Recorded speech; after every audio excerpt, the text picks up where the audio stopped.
Hello everyone, welcome to Balvinder live YouTube channel. आज हम discuss करेंगे मेंसुरेशन 2D एंड 3D के एफकैड के लिए क्वेश्चन आंसर की बात करेंगे तो क्वेश्चन आंसर हम यहाँ पे पहले जो 20-25 के आसपास क्वेश्चन होंगे 2D के होंगे, फिर लास्ट में 3D के। ठीक है, तो एक ही क्लास में आपके दोनों क्वेश्चन यहाँ पे कंप्लीट करवाए जाएंगे। शुरू करने से पहले ही यहाँ पर थोड़ा सा मैं बता देता हूँ कि अगर आप मेंसुरेशन 2D एंड 3D सीख रहे हो तो जो मैंने आपको इंट्रोडक्शन क्लास में करवाया था 2D एंड 3D, उसके आपको बेसिक फॉर्मूले वगैरह आने जरूरी है। पहली बात तो ये है, ठीक है। दूसरा ये है, जैसे 2D के अंदर मैंने बताया था पेरीमीटर का मतलब क्या है, एरिया का मतलब क्या है, ऐसे 3D के अंदर बताया था सरफेस एरिया का मतलब क्या है, लिटरल सरफेस एरिया या कर्ड सरफेस एरिया का मतलब क्या होता है, या फिर वॉल्यूम का मतलब क्या होता है। और इसके अलावा इनके फॉर्मूले, अगर आपको ये चीजें पता है जो मैंने पहले ही क्लास में सेकंड एंड थर्ड में आपको बताया है, तो आपको ये क्वेश्चन आसान लगेंगे। अदरवाइज ये क्वेश्चन आपके लिए बहुत ही ज्यादा ट्रिकी होने वाले हैं। ठीक है, तो अगर आपने उनको नहीं नोट डाउन किया, उसको आप नोट डाउन कर लो फॉर्मूलों को, फिर हम आगे बढ़ पाएंगे। और ये क्लास जो है इसका डिजाइन कुछ ऐसे किया गया है कि जो पहले क्वेश्चन होंगे 2D के होंगे ना, उसमें ऐसा नहीं है कि सारे क्वेश्चन इजी होंगे, ऐसा भी नहीं है कि सारे क्वेश्चन डिफिकल्ट होंगे।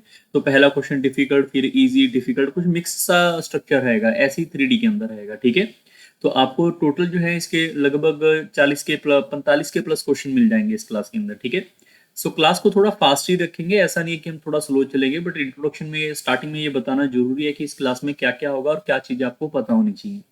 अब मैं अपने बारे में या फिर इस YouTube चैनल के बारे में हमेशा इंट्रोडक्शन देता हूँ इस YouTube चैनल के ऊपर, हर एक वीडियो के अंदर 1 या 1.5 मिनट का। तो जो बच्चों को इंट्रोडक्शन पता है आगे जाके क्वेश्चन कर सकते हैं।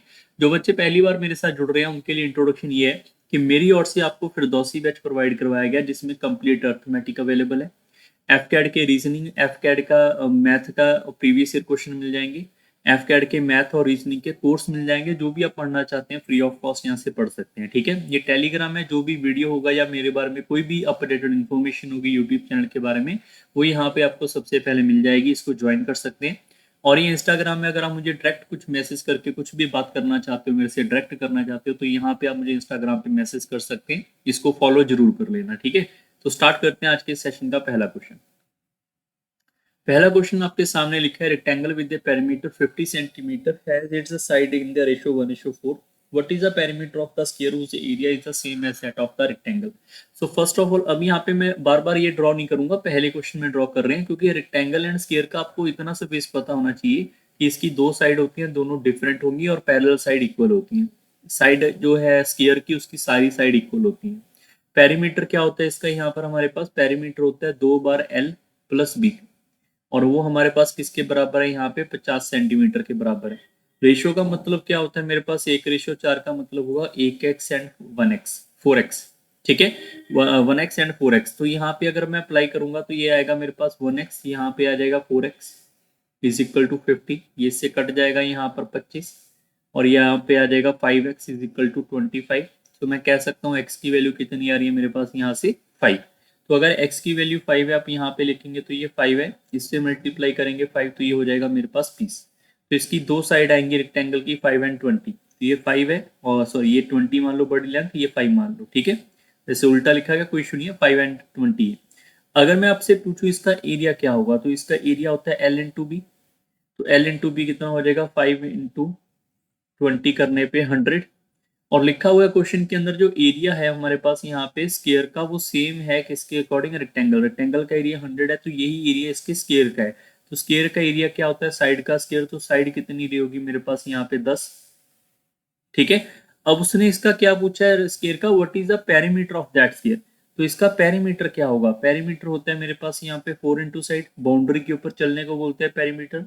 तो 4 × 10 करेंगे तो इसका पेरीमीटर आएगा 40। तो ये इस क्वेश्चन का सही उत्तर है। मतलब कहने का, अगर आपको ये फॉर्मेट पता है कि पेरीमीटर का एरिया क्या, तो इंटरलिंक क्वेश्चन किए जा सकते हैं।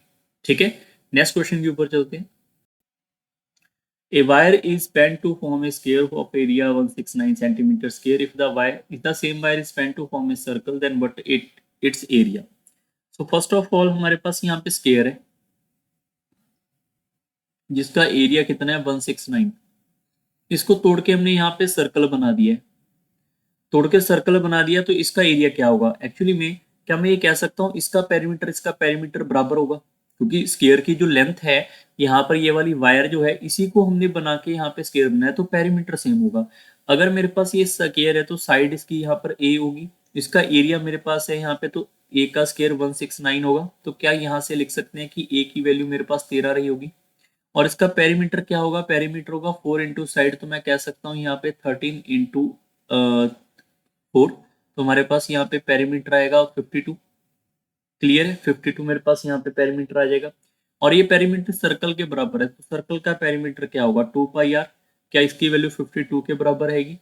ये 2 आपका इससे कट जाएगा 26, तो रेडियस की वैल्यू कितनी आ जाएगी यहाँ पे 26/पाई। क्लियर, ये वाला पाई आपका इधर आके डिवाइड हो जाएगा। अब इसका एरिया पूछा गया, तो इसका एरिया क्या होगा मेरे पास यहाँ पे पाई आर स्क्वायर, तो मैं ये कह सकता हूँ यहाँ पे पाई इंटू आर का स्क्वायर मतलब 26/पाई, मल्टीप्लाई करेंगे फिर से 26/पाई से, तो पाई से वैल्यू कट जाएगी। बचा क्या मेरे पास यहाँ पे 26 मल्टीप्लाई बाय 26, और पाई की वैल्यू कितनी होगी मेरे पास यहाँ पे 22, और 7 डिवाइड में ऊपर चला जाएगा तो 7 आ जाएगा। ठीक है, अब कहानी किसकी रह जाएगी यहाँ पे हमारे पास सारी की सारी कैलकुलेशन की। ठीक है, अब देखो 26 की जिसको स्क्वायर पता है, जिसको पता है 26 का स्क्वायर होगा 676, वो सीधा लिख लेगा और 7 से मल्टीप्लाई करके डिवाइड कर लेगा 22 से, उसका उत्तर आ जाएगा सीधे शब्दों में। ठीक है, बट कुछ बच्चे क्या सोचते हैं कि सर कुछ ना अप्रोक्सीमेशन में अगर काम बन जाए तो हमारा काम थोड़ा सा ज्यादा आसान हो जाए। अप्रोक्सीमेशन में अगर हमारा काम बन जाए तो हमारा काम जो है वो यहाँ पे क्या हो जाए, ज्यादा थोड़ा आसान हो जाए। बात समझ आ रही है। तो देखो काम आसान करने के लिए हम एक चीज कर सकते हैं कि हम ना इसको यहाँ पे पॉइंटों में लेना थोड़ा सीख सकते हैं। कैसे, अब जब भी आपके पास पाई की वैल्यू आएगी तो पाई की वैल्यू या तो आप यहाँ पे 22/7 जो मैंने लिखा है उससे कर लो, या फिर आप क्या करो इसकी सिंप्लीफाई करोगे ना, ये 3.14 है। तो अगर मैं इसी चीज को यहाँ पे लिखूँ, यहाँ पे 26 मल्टीप्लाई बाय 26, तो इसको आप डिवाइड करोगे 3.14 से या 22/7 से, बात एक है। 3.14 से डिवाइड करना मुश्किल है क्या, 3 से डिवाइड कर लें। अब 3 से डिवाइड कर सकते हैं ना, इसको मल्टीप्लाई करेंगे 676 डिवाइड बाय 3 करोगे तो ये 225 पॉइंट आ रहा है। कुछ बच्चे 227 आंसर मार्क कर देंगे, गलत हो जाएगा। समझ लो इस कैलकुलेशन को, अप्रोक्सीमेट में लिखा है ना यहाँ पे, अपन नियरेस्ट पूछा है तो अप्रोक्सीमेट में आपको क्या करना होगा, आप 3 से डिवाइड करोगे, आपका आंसर आ रहा है 225, आपका आंसर 225 से छोटे वाला होगा तो आंसर होगा 215। ये आपका उत्तर है, एक ही ऑप्शन अवेलेबल है। क्यों, क्योंकि यहाँ पर एक चीज सीखनी है, डिनोमिनेटर आपका 3 नहीं है, डिनोमिनेटर के अंदर 3 से वैल्यू बढ़ रही है, तो जो उत्तर आपका आएगा 225 आएगा इसको डिवाइड करने पे 3 पे, तो उससे वैल्यू छोटे वाला उत्तर होगा। अगर 3 से वैल्यू छोटी होगी तो 225 से बड़े वाला उत्तर होगा। ये चीज होती है। ठीक है, तो आपको ये बात ध्यान याद रखनी है, अगर कर सकते हैं कर लो, नहीं तो कोई चक्करों में फंसने की जरूरत नहीं है, इसको आप मल्टीप्लाई करें क्योंकि एफकेट के पेपर में इतना टाइम होगा कि आप इतनी कैलकुलेशन कर सकते हैं। ठीक है, नेक्स्ट क्वेश्चन पे चलते हैं। अब जो भी क्वेश्चन आएगा ना आप नेक्स्ट क्वेश्चन तो वीडियो पॉज करके आप ट्राई जरूर करना। ठीक है, the breadth of a rectangle field is 2/3 of its length, if its area is given, then find the cost of fencing it all around at ₹15 per metre. ठीक है, तो यहाँ पे अगर मैं ब्रेड्थ की बात करूंगा, ब्रेड्थ हमारे पास 2/3 ऑफ इट्स लेंथ है। ब्रेड्थ जो है वो मेरे पास 2/3 ऑफ इट्स लेंथ है, तो लेंथ को अगर मैं इधर ले आऊंगा तो b/l की वैल्यू आ जाएगी यहाँ पे 2/3, तो इसको लिख सकता हूँ कि b/l होगा मेरे पास यहाँ पे 2/3। इसके इसके साथ हमारे पास एक x भी होगा। क्लियर है। अब यहाँ पे क्या पूछा हुआ है आपसे, उसने पूछा इसका गिवन क्या किया, सॉरी एरिया। तो एरिया मेरे पास कितना गिवन है यहाँ पे 864, तो क्या एरिया एल इंटू बी होगा, रेक्टेंगल का एरिया एल इंटू बी होगा, तो मैं लिख सकता हूँ यहाँ पे 2x multiply by 3x is equal to 864। ये आपस में 3 और 2 6, 6 से सीधा 6 के टेबल पे कट कर दो एक, यहाँ पे बचेगा 26, फिर 4 फिर 4, तो x का स्क्वायर 144 है, तो x की वैल्यू यहाँ पे 12 आएगी। 12 को यहाँ पे आप मल्टीप्लाई करेंगे 24 और यहाँ पे करेंगे 36 वैल्यू रही होगी। अब उसने फेंसिंग ऑल अराउंड पूछा हुआ है। देखो याद रखना इस बात को, एक होता है पेंट करना, एक होता है फेंसिंग। फेंसिंग का मतलब आप सीधे शब्दों में याद रखेंगे कि आपको यहाँ पर क्या करना है, आपको यहाँ पे रस्सी बांधनी है। ठीक है, रस्सी बांधनी है यहाँ पे, तो रस्सी बांधेंगे तो हमारे पास कितना वैल्यू आ जाएगा, ये 24 है, फिर यहाँ पे 36 है, फिर 24 के ऊपर रस्सी बांधेंगे, फिर 36 के ऊपर, तो एक्चुअली में इसका पेरीमीटर हुआ ना फिर। तो पेरीमीटर क्या होता है, 2 बार 24 आएगा, 2 बार 36 आएगा, दोनों को ऐड करेंगे यहाँ पे आ जाएगा 60, 60 इंटू 2 करेंगे 120 मीटर की रस्सी चाहिए आपको। ठीक है, तो अगर 1 मीटर के लिए खर्चा कितना आ रहा है, 15 रुपए गिवन है आपके पास, क्वेश्चन वालों ने दे रखा है, तो 120 के लिए खर्चा कितना आएगा, 120 मीटर के लिए खर्चा आएगा 15 इंटू 120 करेंगे तो 12 इंटू 15 करेंगे 180 और एक जीरो आ जाएगी, तो 1800 रुपये का खर्चा आएगा। ये आपके इस क्वेश्चन का सही उत्तर है। नेक्स्ट क्वेश्चन पे चलते हैं। नेक्स्ट क्वेश्चन हमारे पास है, वीडियो पॉज करके आप ट्राई कर सकते हैं। Triangle of ABC length BC is less than the twice the length of AB by 2 centimetre. The length of AC exceed the length of AB by 10 centimetre. The perimeter is 32 centimetre. The length of the smallest side of the rectangle is triangle is. या तो आप इसको imagination से कर लो, पहला तो ये approach बनता है सबसे पहला, ठीक है। दूसरा आप इसके अंदर ये सोच सकते हैं कि हमारे पास यहाँ पे, पहले इसको बना ही लो, कोई दिक्कत नहीं है। अब यहाँ पे हमें पता नहीं है कि राइट एंगल ट्रायंगल इक्विलेटरल कुछ गिवन नहीं है, ठीक है। एबीसी बना लिया, क्या लिखा हुआ है, बीसी की लेंथ जो है twice the length of A B by 2 centimetre less है, ओके। तो ए बी की देखो यहाँ पे जो है बीसी की लेंथ इससे लेस हो रही है, एसी की लेंथ यहाँ पे एक्सीड हो रही है ए बी से बाय 10 सेंटीमीटर। तो ए बी को आप एक्स मान लो पहले। तो हमारे पास जो बीसी है वो क्या कहता है, वो बीसी कहता है बीसी की length is less than by यहाँ पे 2 सेंटीमीटर है। कब, जब मैं ट्वाइस करूंगा ए बी को, तो ए बी को ट्वाइस करेंगे तो 2 सेंटीमीटर, ये कम है। जो ए सी हमारे पास है वो एक्सीड है, ज्यादा है द लेंथ ऑफ 10 सेंटीमीटर। जो ए सी है वो ए बी से 10 सेंटीमीटर यहाँ पे ज्यादा है। और लास्ट में दिया क्या है आपके पास यहाँ पे, पेरीमीटर। तो पेरीमीटर होता है बाउंड्री के ऊपर चलना, तो बाउंड्री के ऊपर पहले एक्स चलेंगे, फिर 2x+2 चलेंगे, फिर x+10 चलेंगे। इन सब का जो पेरीमीटर है वो आपके पास है 32। तो यहाँ पर आप चेक करोगे, 4 एक्स है मेरे पास, -2 +10 +8 +8 इधर जाके माइनस हो जाएगा, तो हमारे पास आएगा यहाँ पे 24। तो x की वैल्यू मेरे पास आएगी 6। अगर x की वैल्यू ये 6 है तो 6 का डबल करेंगे, 12 में से 2 कम करेंगे तो ये 10 होगा। 6 में अगर मैं 10 ऐड कर दूंगा तो ये 16 होगा। 16 और 10 26 और 6 32, 32 के बराबर भी आ रहा है। क्या पूछा है, स्मॉलेस्ट साइड पूछा है, तो स्मॉलेस्ट साइड हमारे पास 6 रहेगी। ये आपके इस क्वेश्चन का उत्तर है। नेक्स्ट क्वेश्चन पे चलते हैं। Next, a horse takes 2.5 centimeter second, sorry, 2.5 second to complete a round around a circular field. If the speed of the horse is was 66 meter per second, then the radius of the field. अब यहाँ पे इस चीज को समझ लेते हैं। एक यहाँ पे घोड़े ने 2.5 सेकंड के अंदर कंप्लीट एक राउंड सर्कुलर फील्ड के अंदर ऐसे उसने रोटेट किया। The speed of a horse is given, the radius पूछा है। देखो अगर मैं बात करूँ, उसने राउंड सर्कुलर फील्ड यहाँ पे घूमा है, तो घोड़ा यहाँ पे बाउंड्री के ऊपर ऐसे ही घुमा होगा, तो इनडायरेक्ट में सिर्फ इसका पेरीमीटर आएगा आपके पास। और आपके पास अवेलेबल क्या है यहाँ पे, स्पीड इंटू टाइम। तो स्पीड इंटू टाइम करेंगे तो मेरे पास आएगा डिस्टेंस, और डिस्टेंस किसके बराबर आएगा, यहाँ पे पेरीमीटर के बराबर आएगा। तो पेरीमीटर क्या हो जाएगा, 2 इंटू पाई इंटू आर। तो यहाँ पे आपके पास कट जाएगा ये वाला, दो को कट करने की वैसे जरूरत नहीं है, 22 को सीधा कट करेंगे हमारे पास 3 आएगा, और इस पॉइंट को हटाएंगे हमारे पास यहाँ पे 10 आएगा, ठीक है। और कुछ वैल्यू यहाँ पे कट करने की मुझे जो लग रहा है जरूरत नहीं पड़नी चाहिए।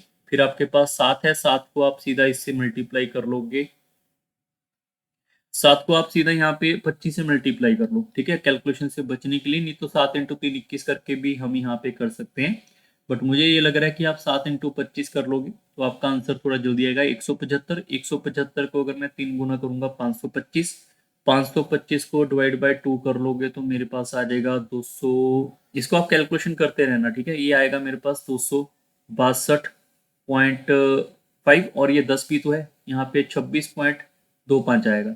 ये कैलकुलेशन कर लेना, 25 वाला ऑप्शन ये रहा, ये आपका उत्तर है। नेक्स्ट क्वेश्चन पे चलते हैं। नेक्स्ट क्वेश्चन है, ए ब्रिक ऑफ 2 सेंटीमीटर, एक brick of 2 inch thick is placed against a wheel to act for a stop. The horizontal distance of the face of the brick from the point where the wheel touch the ground is 6 inch. The radius of that wheel. So first of all एक brick है, दो उसकी thickness है। यहाँ पे हमारे पास एक यहाँ पे ईट है, तो इसकी थिकनेस की बात की जा रही है, थिक है, लंबाई की बात नहीं। यहाँ से यहाँ तक की वो 2 इंच है, ठीक है। और आगे लिखा हुआ है, ये हॉरिजॉन्टल डिस्टेंस जो है face from the brick to the point where the wheel touch the ground. यहाँ से अगर मैं एक व्हील बड़ा सा बना लेता हूँ, ठीक है, ये वाले से और ये वाला ग्राउंड जो होगा, सर्कुल थोड़ा ठीक नहीं बना, यहाँ से आप मान के चलना, यहाँ से और ये वाले का जो दूरी आपके पास है वो आपके पास 6 इंच की है, ठीक है। तो आपसे पूछा गया इसका रेडियस बताओ, यहाँ पे क्या होगा। यही क्वेश्चन है हमारे पास। तो रेडियस को जानने से पहले मैं इसको ये समझ लेता हूँ कि अगर मैं इसके यहाँ से लेकर यहाँ तक की बात करूँ, सेंटर की, तो ये इसका क्या है, रेडियस है। बात क्लियर होगी। दूसरा, अगर मैं इसको यहाँ से लेकर यहाँ तक मिलाऊं, ये भी क्या है, radius, radius of that circle. But अब इफ अगर मैं इसको यहाँ से लेकर यहाँ तक की बनाने की कोशिश करूंगा तो ये 6 से इंच आएगा, ये क्लियर है, ठीक है। और ये क्लियर होने के बावजूद अगर ये रेडियस है, तो अगर मैं आपसे ये पूछूं यहाँ से लेकर यहाँ तक की वैल्यू बताओ ये कितनी रही होगी, तो आपके पास रेडियस में से 2 को बाहर कर देंगे, ये वाली लेंथ को 2 में से बाहर करेंगे, क्या मेरे पास ये लेंथ आएगी। तो ये जो अंदर वाली ट्रायंगल है इसे हमारे पास राइट एंगल ट्रायंगल बनेगी, जिसमें आप पाइथागोरस लगा सकते हैं। हाइपोटेन्यूज का square is equal to perpendicular का स्क्वायर प्लस बेस का स्क्वायर, ठीक है। तो रेडियस का आर का स्क्वायर, यहाँ पे ए का स्क्वायर प्लस बी का स्क्वायर माइनस 2 इंटू ए इंटू बी प्लस 36। तो आर का स्क्वायर कट जाएगा, यहाँ पर आ जाएगा कितना 4r, और ये कितना 36, और ये कितना हो जाएगा 4। तो इसको सिंप्लीफाई करेंगे 40 और एक्सेस से कट जाएगा तो रेडियस आएगा 10। ये आपके इस क्वेश्चन का सही उत्तर है। क्लियर है। ये क्वेश्चन थोड़ा अच्छे लेवल का बन जाएगा, एक बार दोबारा से इसको अंडरस्टैंड करें। नेक्स्ट क्वेश्चन पे चलते हैं।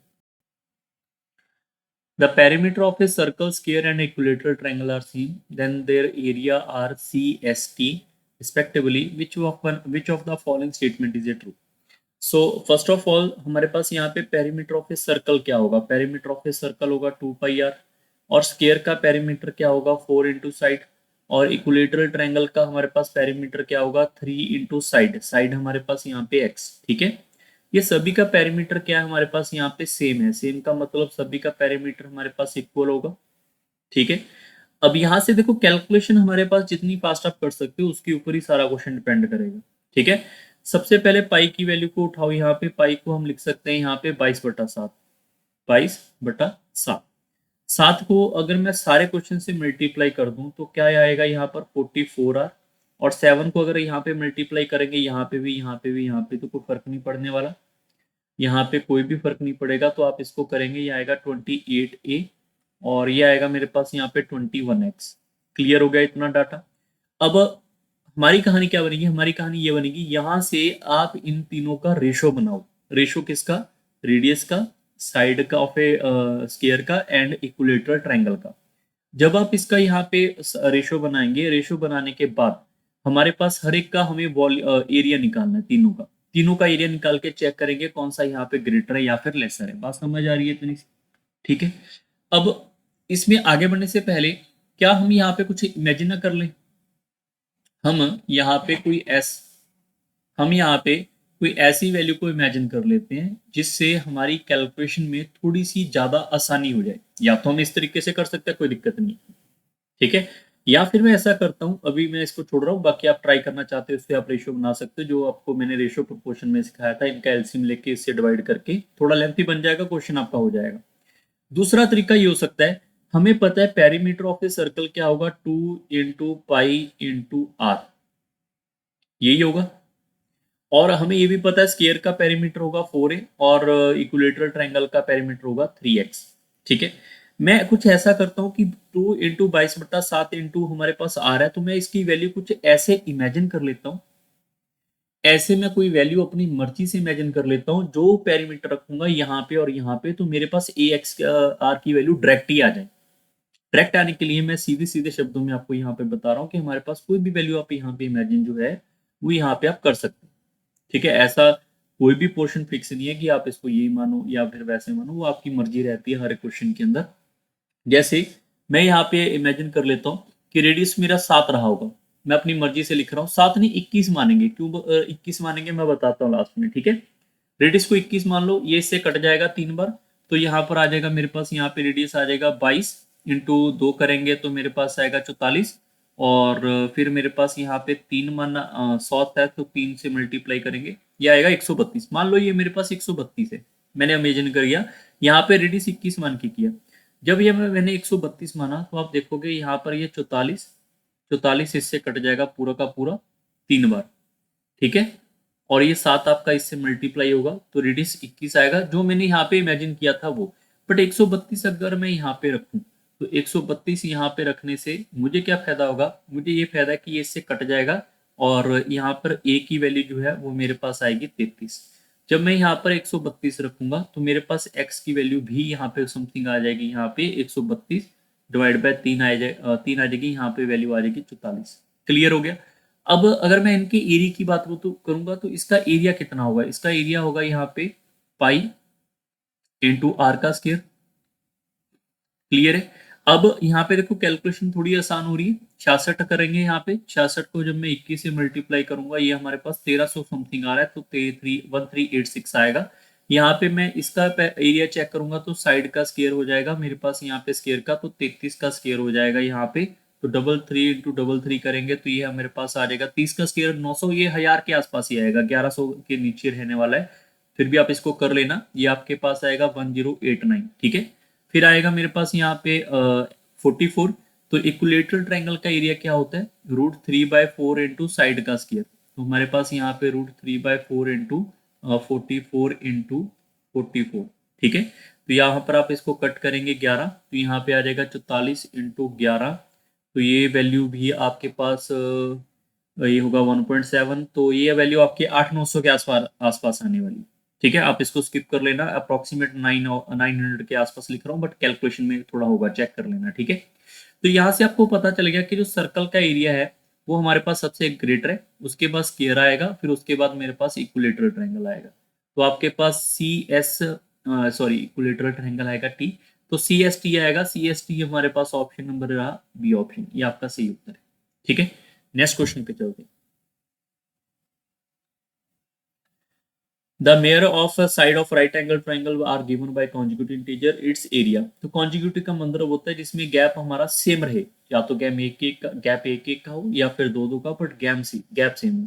तो हमारे पास राइट एंगल ट्राइंगल कौन से डिजिट बनाएंगे, हमारे पास 3, 4 और 5 ही बनाएंगे, जिसमें गैप एक एक का है, और इसमें ट्रिपलेट भी फॉलो होती है, बताया भी था आपको। तो इसका एरिया क्या होगा, इसका एरिया होगा half into base into height. तो आंसर आएगा 6, ये इस क्वेश्चन का सही उत्तर है। नेक्स्ट क्वेश्चन पे चलते हैं। The perimeter of a rhombus is 100 centimeter. One of its diagonal is 40 centimeter. Its area is। तो हमारे पास यहाँ पे रोम्बस की सारी साइड क्या होती हैं, बराबर। सारी साइड बराबर होती है, तो ए की वैल्यू हमारे पास 4, ए की वैल्यू मेरे पास 100 है पेरीमीटर की, तो ए की वैल्यू यहाँ पर 25 आएगी। एक डायमीटर हमारे पास 40 का है, अगर एक डायमीटर 40 का होगा तो दूसरा डायगोनल इसको हाफ में कट करेगा 20 का, और ये कितना हो जाएगा 25 का। तो बताया था ना यहाँ पे पाइथागोरस लगाने के बाद हमारे पास दूसरा एक और डायगोनल आ जाएगा। अगर याद है आप सब बच्चों को, तो मैंने ट्रिपलेट बताई थी 3, 4, 5। 3, 4, 5 के अंदर अगर ये 25 है, ठीक है, जो इसका 5 का मल्टीपल है, ये 5 का मल्टीपल 20 है, तो 5 का मल्टीपल ये 15 रहा होगा। तो दूसरा डायगोनल का हाफ मेरे पास 15 रहा होगा। ठीक है। तो एक D1 मेरे पास यहाँ पे कितना आ चुका है 40, तो D2 का हाफ 15 है, तो पूरा 30 सेंटीमीटर रहा होगा। उसका एरिया क्या होता है मेरे पास, एरिया होता है half into D1 into D2। तो आपका उत्तर आ जाएगा 20, 20 इंटू आप 30 करोगे तो 600। ये आपके इस क्वेश्चन का उत्तर है। इसमें ज्यादा डिटेल में जाने की कोई जरूरत नहीं थी। बाकी सब बच्चों को जिनको ये नहीं पता चला सर ये क्या कर दिया, कोई इशू नहीं है, मुझे पता है ऐसे डाउट आपके दिमाग में आएंगे। तो आप सब बच्चों को मैंने रोम्बस की क्लास के अंदर बताया था ना, साइड एंड डायगोनल का एक रिलेशन बताया था, जाके चेक कर लो, वो लगाओ। वहां से आपके पास साइड है D1 है, D2 की वैल्यू निकल जाएगी। D2 की वैल्यू अगर निकल जाएगी तो एरिया का फॉर्मूला क्या होता है, half into D1 into D2। वहां से आपका एरिया आ जाएगा। ठीक है। बाकी जिन बच्चों को ये भी समझ आए कि हम सीधा वैल्यू को इमेजिन कर सकते हैं, वो भी इजी है। नेक्स्ट क्वेश्चन पे चलते हैं। The length of each side of a rhombus is equal to the length of the side of the sphere whose diagonal is 40√2 होगा यहाँ पे 40√2। If the length of the diagonal of the rhombus are in the ratio 3:4, then its area। Okay। So first of all, the length of each side of rhombus is equal to the side of the sphere। तो मेरे पास यहाँ पे rhombus की जो side है वो मेरे पास यहाँ पे स्क्वायर की साइड के बराबर है, जिसका डायगोनल जो है वो मेरे पास यहाँ पे 40√2 है। क्या आपको याद है स्क्वायर का डायगोनल का फॉर्मूला क्या था, वो होता था √2 इंटू साइड। √2 से √2 कट जाएगा तो साइड आएगी 40। तो रोम्बस की साइड भी कितनी आ रही है, 40। ठीक है। उसने बोला है if the length of the diagonal of a rhombus are in the ratio 3:4, then its area. हम ऐसे कर सकते हैं, यहाँ पे हमारे पास ये वाली वैल्यू को हमें पता है यहाँ से, और ये वाली वैल्यू पता है हमें यहाँ से। ठीक है।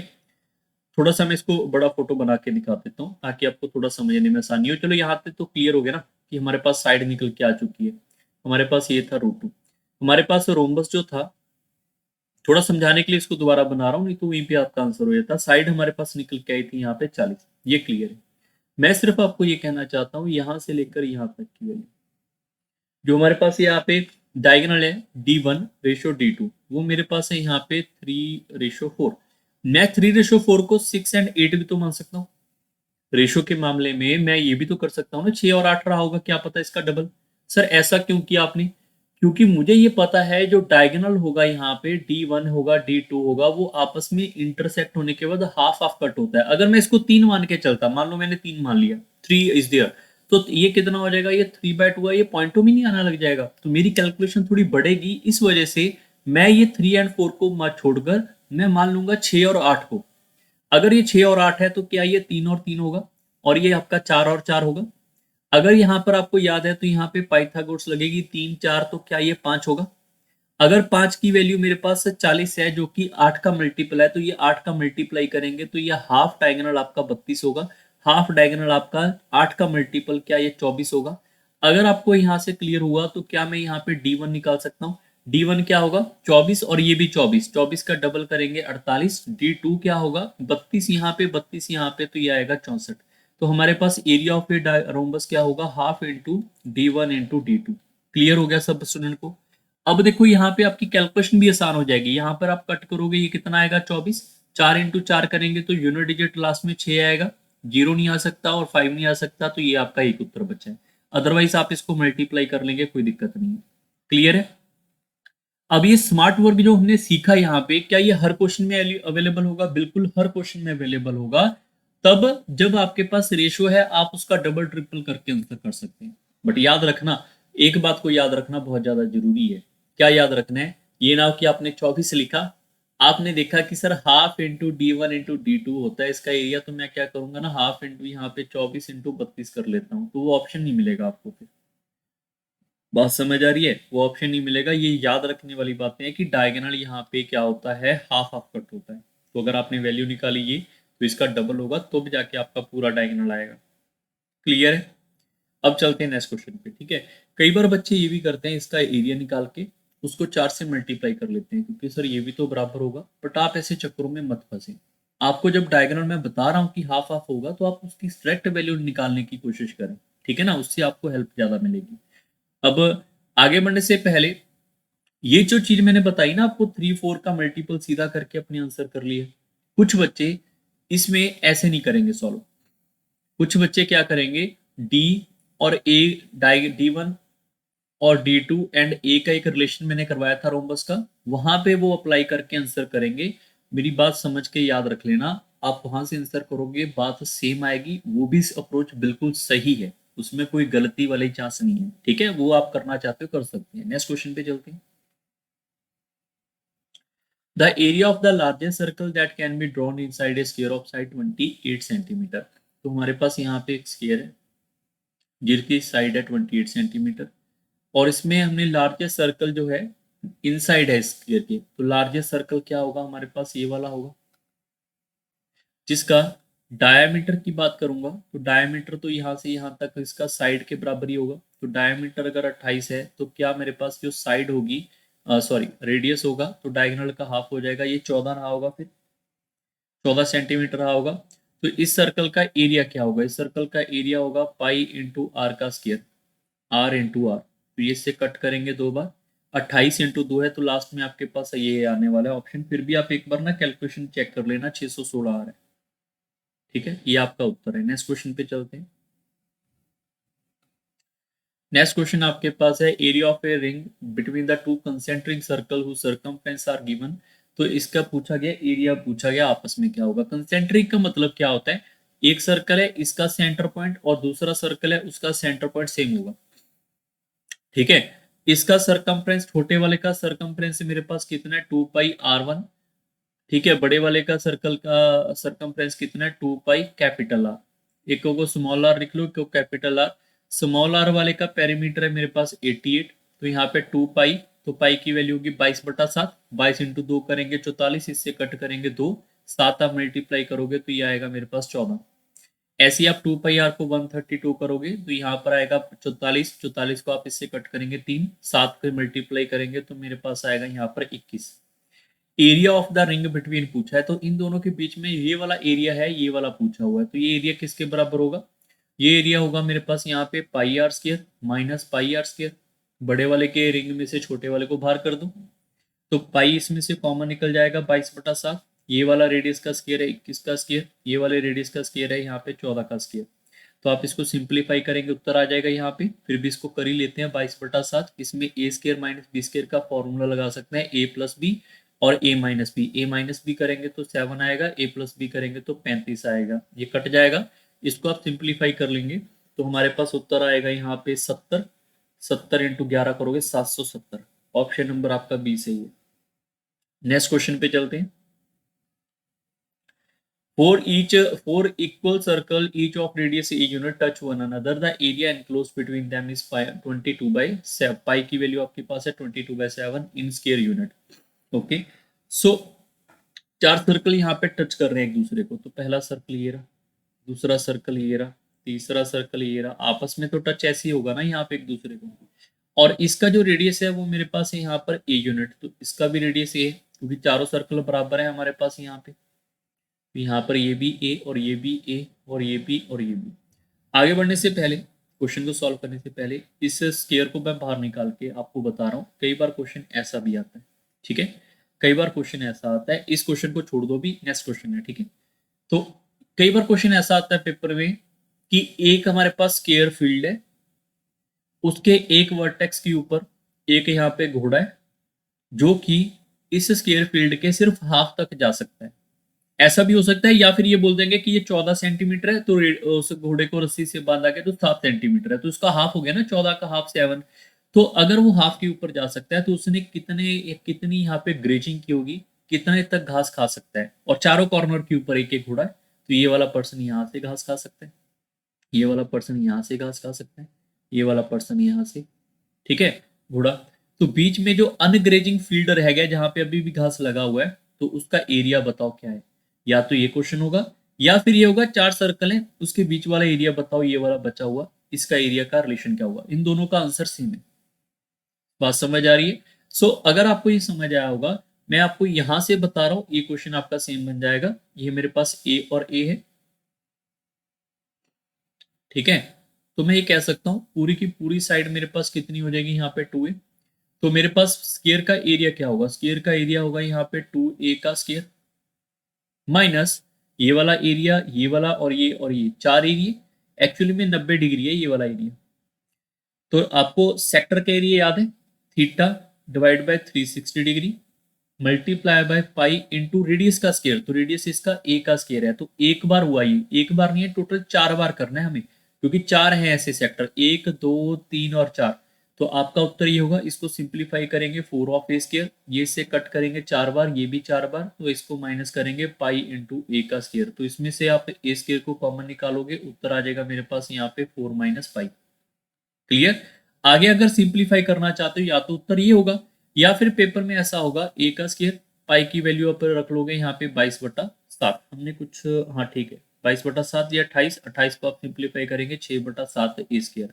कई बार बच्चे इसका उत्तर याद ही कर लेते हैं, 6/7 ए स्क्वायर होगा, बट याद रखना ए है क्या। ए यहाँ पे साइड नहीं है, ए हमारे पास साइड नहीं है, वो हमारे पास सेंटर साइड का हाफ।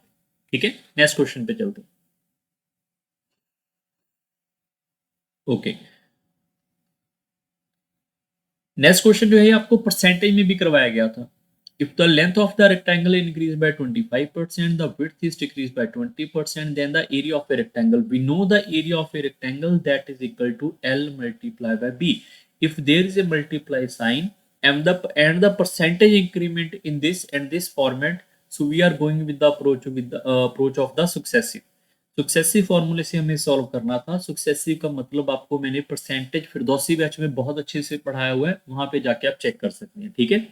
रेक्टेंगल का जो लेंथ है वो इंक्रीज हो रहा है, तो हमें यहाँ पर ये पता है, यहाँ पे फॉर्मूला लग जाएगा ए और बी सुक्सेसिव का plus A B divide by 100।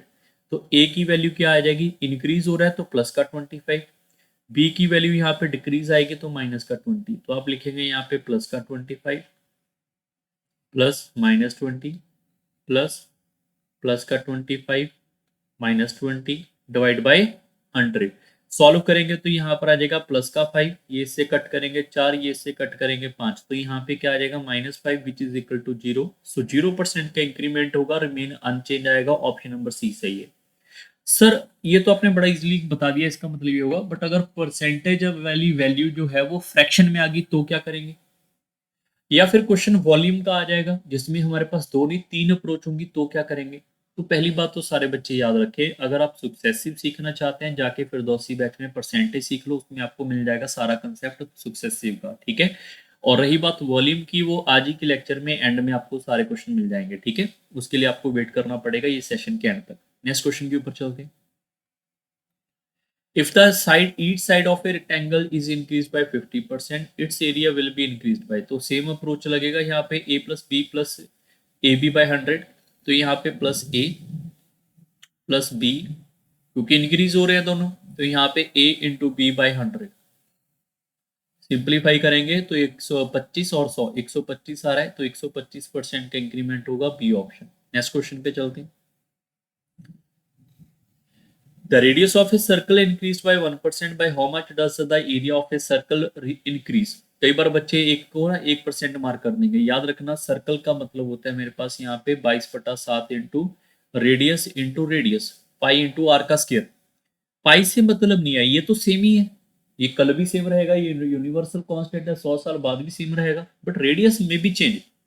Radius अगर आज हमारे पास यहाँ पे समथिंग था तो 1% इंक्रीज हो रहा है, बीच में क्या आ गया मल्टीप्लाई, मल्टीप्लाई में सक्सेसिव लगेगा तो a plus B plus A into B by 100, तो आंसर क्या आ जाएगा यहाँ पे 2.1%, तो ऑप्शन नंबर आपका डी सही है,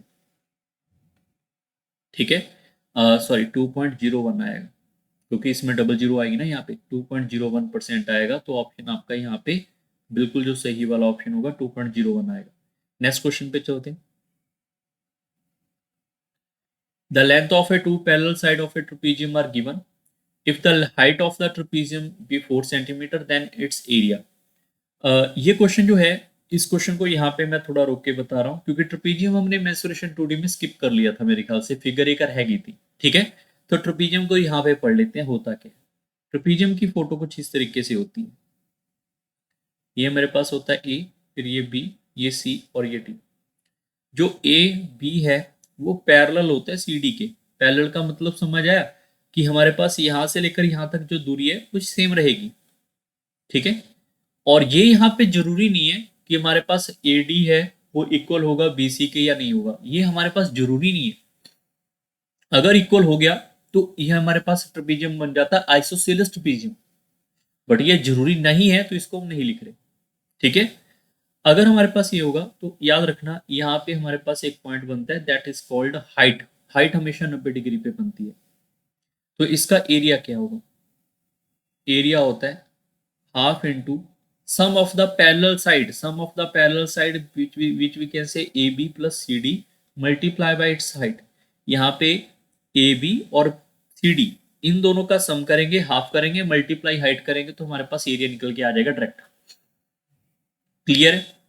अब आगे बढ़ने से पहले इसमें देखो और भी कंसेप्ट बनते हैं, बहुत से कंसेप्ट बनते हैं, बट मेरे ख्याल से एफ में सिर्फ इतना ही लिमिटेड आपसे पूछा जा सकता है, ठीक है। आपको सिर्फ इतना सा याद रखना है अभी के लिए।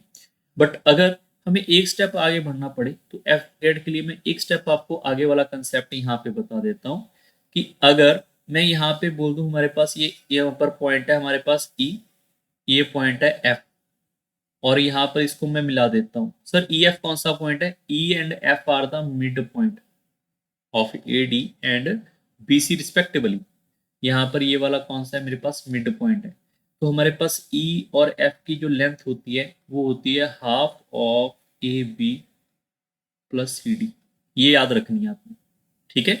और अगर मैं इसको यहाँ पे ऐसे मिला दूंगा और यहाँ पे इसको ऐसे इसके डायगोनल को मिला दूंगा तो ये हमारे पास एक लेंथ बनती है एम और एन की। तो एम और एन क्या होता है? ये मेरे पास होता है half of A B minus C D. Clear है? ये दो चीजें मेरे कहने पे आप सारे बच्चे याद रखेंगे। है तो इसमें और भी बहुत कुछ है, ऐसा नहीं कि इतना सही है, ठीक है। इसमें तो बहुत सी चीजें हैं, वो चीजें फिर कभी पढ़ सकते हैं, बट अभी के लिए आप इतना याद कर ले, नोट डाउन कर लो इसको। मैं आपको थोड़ा सा हिंट बता के जाऊंगा आगे वाले अप्रोच का। ठीक है। इसमें जो एरिया होते हैं ना, ये वाला एरिया A1, ये वाला एरिया A2, ये वाला एरिया A3, ये वाला एरिया 4, इनमें भी रिलेशन आता है, बट मुझे लग रहा है वो एफकेड में इतना इंपॉर्टेंट नहीं है। क्लियर, आपके पेपर के लिए इंपॉर्टेंट इसका सिर्फ एरिया रहेगा, यही रहेगा, बाकी पैरामीटर तो पता ही है, बाउंड्री को ऐड करना है। अब चलते हैं इसके क्वेश्चन के ऊपर। क्वेश्चन है, the length of the two parallel side are given if the height of trapezium is given then the area of that figure is equal to half into sum of the parallel side multiply by its height. तो ये इससे cut जाएगा दो बार, यहाँ पे आ जाएगा 14 into 2 करेंगे 28, ये इस क्वेश्चन का उत्तर है। ठीक है, ये भी ऑप्शन यहाँ पे ध्यान रखो, 28 सेंटीमीटर है, ये 28 सेंटीमीटर स्क्वायर है। तो भैया यहाँ पे हमारे पास दो बन जाएंगे ना, यहाँ पे इमेज दो, मतलब हमारे पास साइड आ जाएंगी।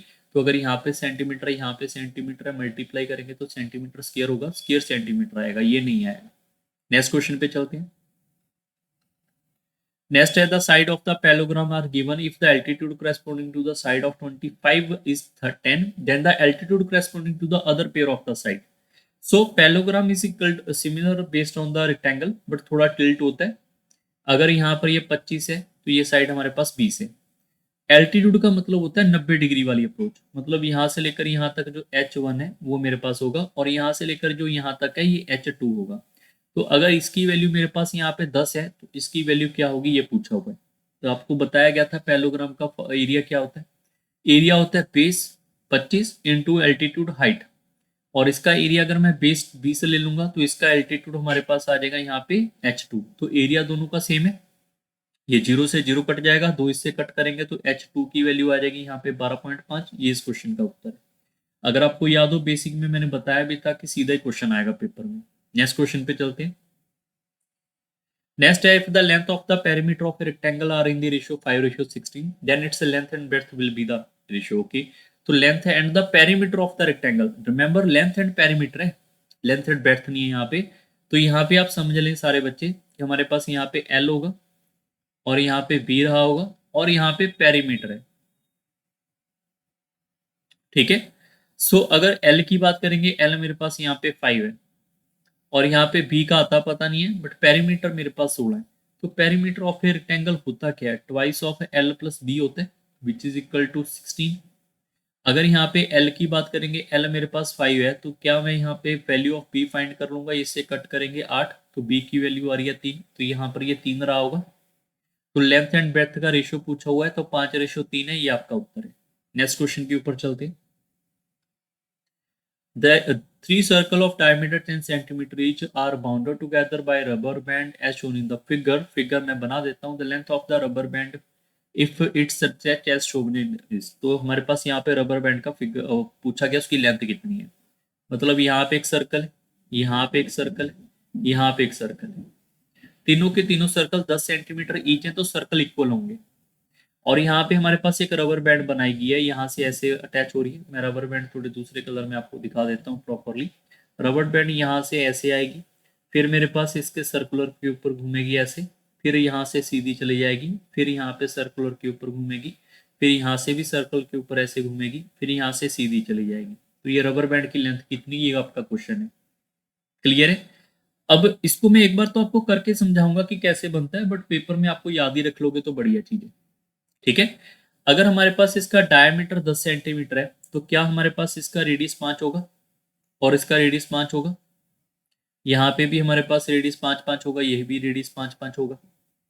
और बिल्कुल इसके पैरेलल क्या मैं यहाँ पर ये बोल सकता हूँ कि अगर ये मेरे पास ट्रायंगल है ए पी और सी, तो 5 और 5 10, क्या ये बाहर वाली लेंथ 10 आएगी। ऐसे ही क्या यहाँ से ये वाली लेंथ आप चेक करोगे, ये भी 10 रही होगी। ऐसे ही ये वाली, और यहाँ से लेंथ आप चेक करोगे, ये भी 10 रही होगी। तो 10 10 एंड 10, क्या ये 30 सेंटीमीटर वाला कंडा क्लियर हो गया यहाँ पर, इसका तो फॉर्मूला निकल गया हमारे पास। क्लियर।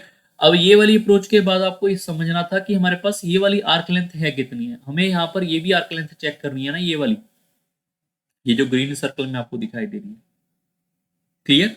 अब याद रखना, जब भी रबर बैंड का क्वेश्चन आएगा, यहाँ पे देखो 3 दिख रहे हैं ना, 3 यहाँ पर आपके पास 3 दिख रहे हैं, तो तीनों को मिलाकर एक सर्कल बनेगा।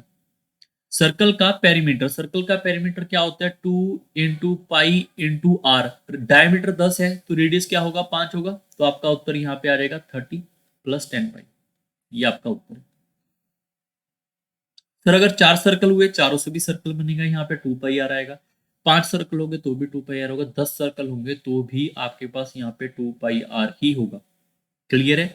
अब कई बार बच्चों के दिमाग में आता है सर ये क्यों हुआ, इसके बारे में बताएं। तो ये जानकारी एफकैड के बच्चों के लिए मैं पहली बार बता रहा हूँ, बट आपके पेपर के पॉइंट ऑफ व्यू से इतना ज्यादा इंपॉर्टेंट नहीं है। बट अगर थोड़ा मैथ को इंटरेस्टिंग वे में समझना है तो हम इसको कवर भी कर सकते हैं। ठीक है, एक बार में समझने की कोशिश करेंगे सारे के सारे स्टूडेंट। सबसे पहला पॉइंट क्या आपको ये क्लियर है, हमारे पास जो ए, ये बी और ये सी, ए बी सी क्या ये इक्विलेटरल ट्रायंगल है, क्योंकि ये 5 और 5 10 है, ये 5 5 10 है, ये 10 है, तो इक्विलेटरल ट्रायंगल है। इक्विलेटरल ट्रायंगल की वजह से क्या ये वाला एंगल 60 डिग्री होगा, ये क्लियर है। ये वाला एंगल 60 डिग्री होगा। इक्विलेटरल ट्रायंगल के सारे एंगल बराबर होते हैं, 180 बनाने के लिए 60 60 रहा होगा। अगर ये 60 60 डिग्री रहा होगा तो सर ये बताओ ये वाला एंगल कितना है। तो भैया इसको समझने के लिए आपको पता है यहाँ से ए और बी, और ये लेंथ आप सी और ई और एफ मान लो, ये लेंथ ई और एफ। ए और बी 5 और 5 10 है, ई और एफ हमारे पास 10 है। Opposite sides are parallel. आइए again repeat, opposite sides are parallel. Opposite sides are parallel and equal. Again ये कितना है, रेडियस 5 है, ये कितना है, रेडियस 5 है, ये भी आपके पास opposite side are equal and parallel to each other. तो क्या ये रेक्टेंगल है, रेक्टेंगल के अंदर वाले एंगल क्या 90 डिग्री के होते हैं, ये एंगल 90 होगा, ये एंगल 90 होगा। क्लियर है। ऐसे ही आप ये वाला एंगल देखोगे, इधर वाला ये एंगल 90 होगा। अब सारे बच्चे देखो, ये 90 है, ये 90, 180 और 60 कितना हो जाएगा मेरे पास यहाँ पे 240। ये पूरा सर्कल कितना होता है 360। 360 होता है पूरा सर्कल। तो क्या हमारे पास 240 को छोड़कर ये वाला एंगल 120 बनेगा। तो मेरे पास ये वाला एंगल क्या हमारे पास 120 डिग्री का बनेगा।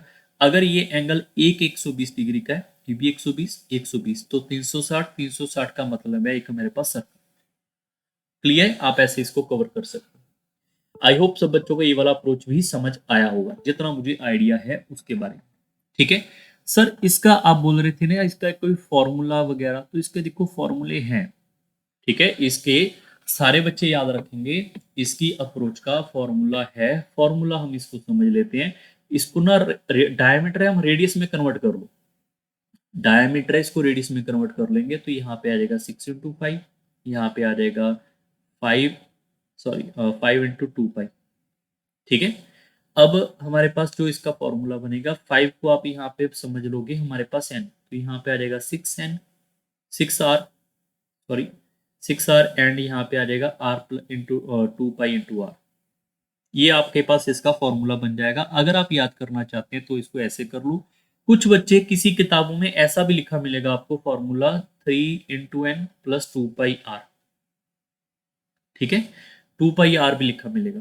कई बच्चे 3 को n को क्या मानेंगे, n is a number of a circle, 3 है तो 3 लिख दोगे, बाकी रेडियस आप देख लेना जो उत्तर आएगा। कुछ बच्चे फिर उसी किताबों में आपको यहाँ पर ये देखते हुए मतलब मिल जाती हैं चीजें कि आप इसको भी छोड़ दो। यहाँ पे आप लिख लो यहाँ पे n पाई, कितने सर्कल है 10, सॉरी 3 सर्कल है तो यहाँ पे आएगा 30।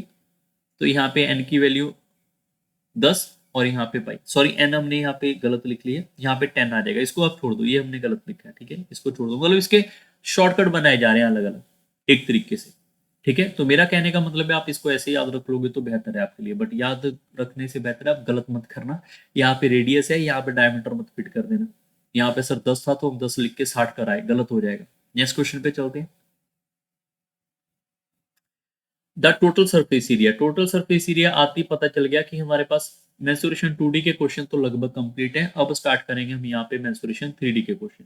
ठीक है, सो पहला question, the total surface area of A solid cube is given, it is melted and recast into the right circular cylinder of radius 0.03 meter. What is the height of the cylinder? Correct down to the 1 decimal up to this. Paper के अंदर एफकैड में 1 decimal वाला question नहीं आएगा, paper में आपके सीधे सीधे क्वेश्चन आएंगे कैलकुलेशन बेस्ड। ठीक है, तो ये भी आप याद रखना। नेक्स्ट क्वेश्चन, सॉरी नेक्स्ट ये क्वेश्चन का पहले समझ लो। पहले बात तो ये टोटल सरफेस एरिया होता क्या है किसका, सॉलिड क्यूब का। सॉलिड क्यूब के सभी जगह पेंट करेंगे तो 6 × a² होगा। तो ये आएगा 4.86, 6 से कट करेंगे तो मेरे पास आएगा ए का square.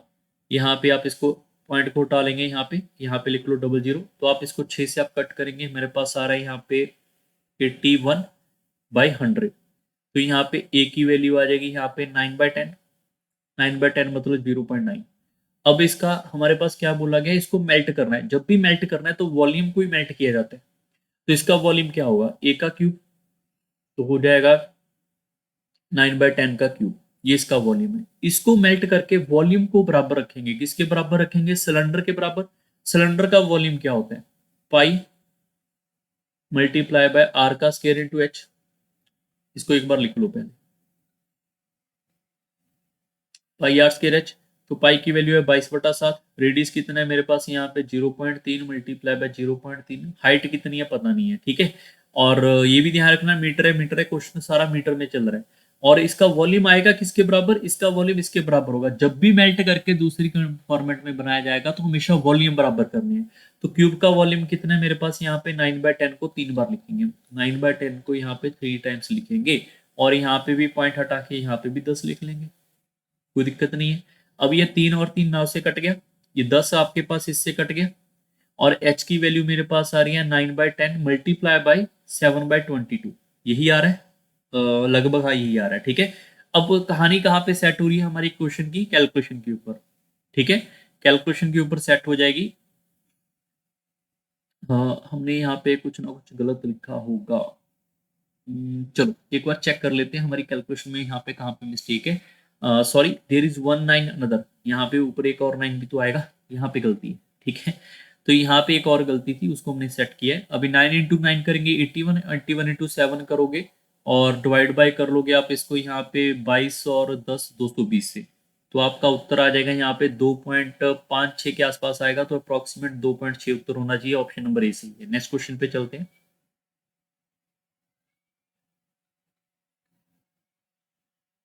Next question is solid cube having volume this is cut into 27 cubes of equal volume. Okay, the surface area of the smaller one. So अगर मैं इस क्यूब को कट करना चाहता हूँ 46656, इसको मैंने 27 क्यूब के अंदर यहाँ पे डिवाइड कर लिया, तो एक क्यूब का वॉल्यूम आ जाएगा इसको सीधा डिवाइड करने पे, ठीक है। पहले आप इसको 9 के टेबल पे कट कर लो, फिर आप इसको 3 के टेबल पे कट कर लोगे, तो ये कट कटा के आपके पास आएगा कुछ 1728, एक क्यूब जो छोटे वाला होगा, और उसका वॉल्यूम के बराबर है। तो वॉल्यूम होगा क्या, क्यूब का वॉल्यूम होता है यहाँ पे ए साइड का क्यूब, ठीक है। तो यहाँ पर ए की वैल्यू आ जाएगी मेरे पास, यहाँ पे ए की वैल्यू 12 होगी, 12 का क्यूब होता है 1728, तो ये ए की वैल्यू 12। अब उसने पूछा क्या, इसका सरफेस एरिया पूछा हुआ है, ठीक है। याद रखना मैंने आपको बताया था कि सरफेस एरिया क्या होता है, टोटल सरफेस एरिया क्या होता है, लेटरल सरफेस एरिया क्या होता है, तीनों चीजें आपको बताई गई थी, ठीक है। तो अभी यहाँ पे सरफेस एरिया पूछा हुआ है, तो मैं 6 इंटू ए का स्केयर करूंगा, ठीक है। 6 क्यों लिखा है, 4 क्यों नहीं लिखा, वो कल की क्लास में बताया था, लास्ट क्लास में। तो 4 इंटू साइड का स्केयर, तो 12 इंटू 12 होगा, क्लियर। तो 12 इंटू 12 करेंगे 144, 144 इंटू 6 करोगे तो 800 समथिंग आएगा। ऑप्शन नंबर एक ही अवेलेबल है, ये आपका उत्तर है। नेक्स्ट क्वेश्चन पे चलते हैं। A cylindrical vessel with radius 6 centimeter and height 5 centimeter is to be made by melting a number of spherical melt balls of diameter 2 centimeter. The minimum number of the balls needed. Cylindrical vessel है जिसका radius की मैंने, कई बार ना radius नहीं होता है, यहाँ पे डायमीटर होता है, तो रेडियस में कन्वर्ट कर लेना है, ये भी ध्यान रखना है, गलतियां नहीं होनी चाहिए, छोटी छोटी गलती कोई भी नहीं होनी चाहिए। दूसरा सेंटीमीटर है तो यहाँ पे मीटर नहीं लिखा, उसकी गलती नहीं होनी चाहिए, तो हमें कन्वर्जन की जरूरत नहीं है, सारा क्वेश्चन सेंटीमीटर में ही चलेगा, ठीक है। अगर मीटर में आ गया तो उसको कन्वर्ट करना पड़ेगा।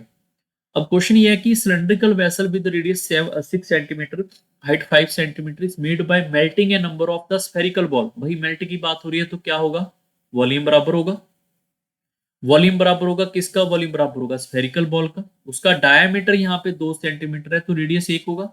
स्फेरिकल बॉल का डायमीटर वॉल्यूम क्या होता है, 4/3 इंटू पाई इंटू आर का क्यूब, और यहाँ पर ये हमारे पास वॉल्यूम है। उसने पूछा कितनी मिनिमम बॉल चाहिए, तो इसकी नंबर ऑफ बॉल चाहिए होंगी, नंबर ऑफ बॉल चाहिए होंगी। इसका वॉल्यूम जो है वो किसके बराबर आना चाहिए, सिलेंडर के वॉल्यूम के बराबर।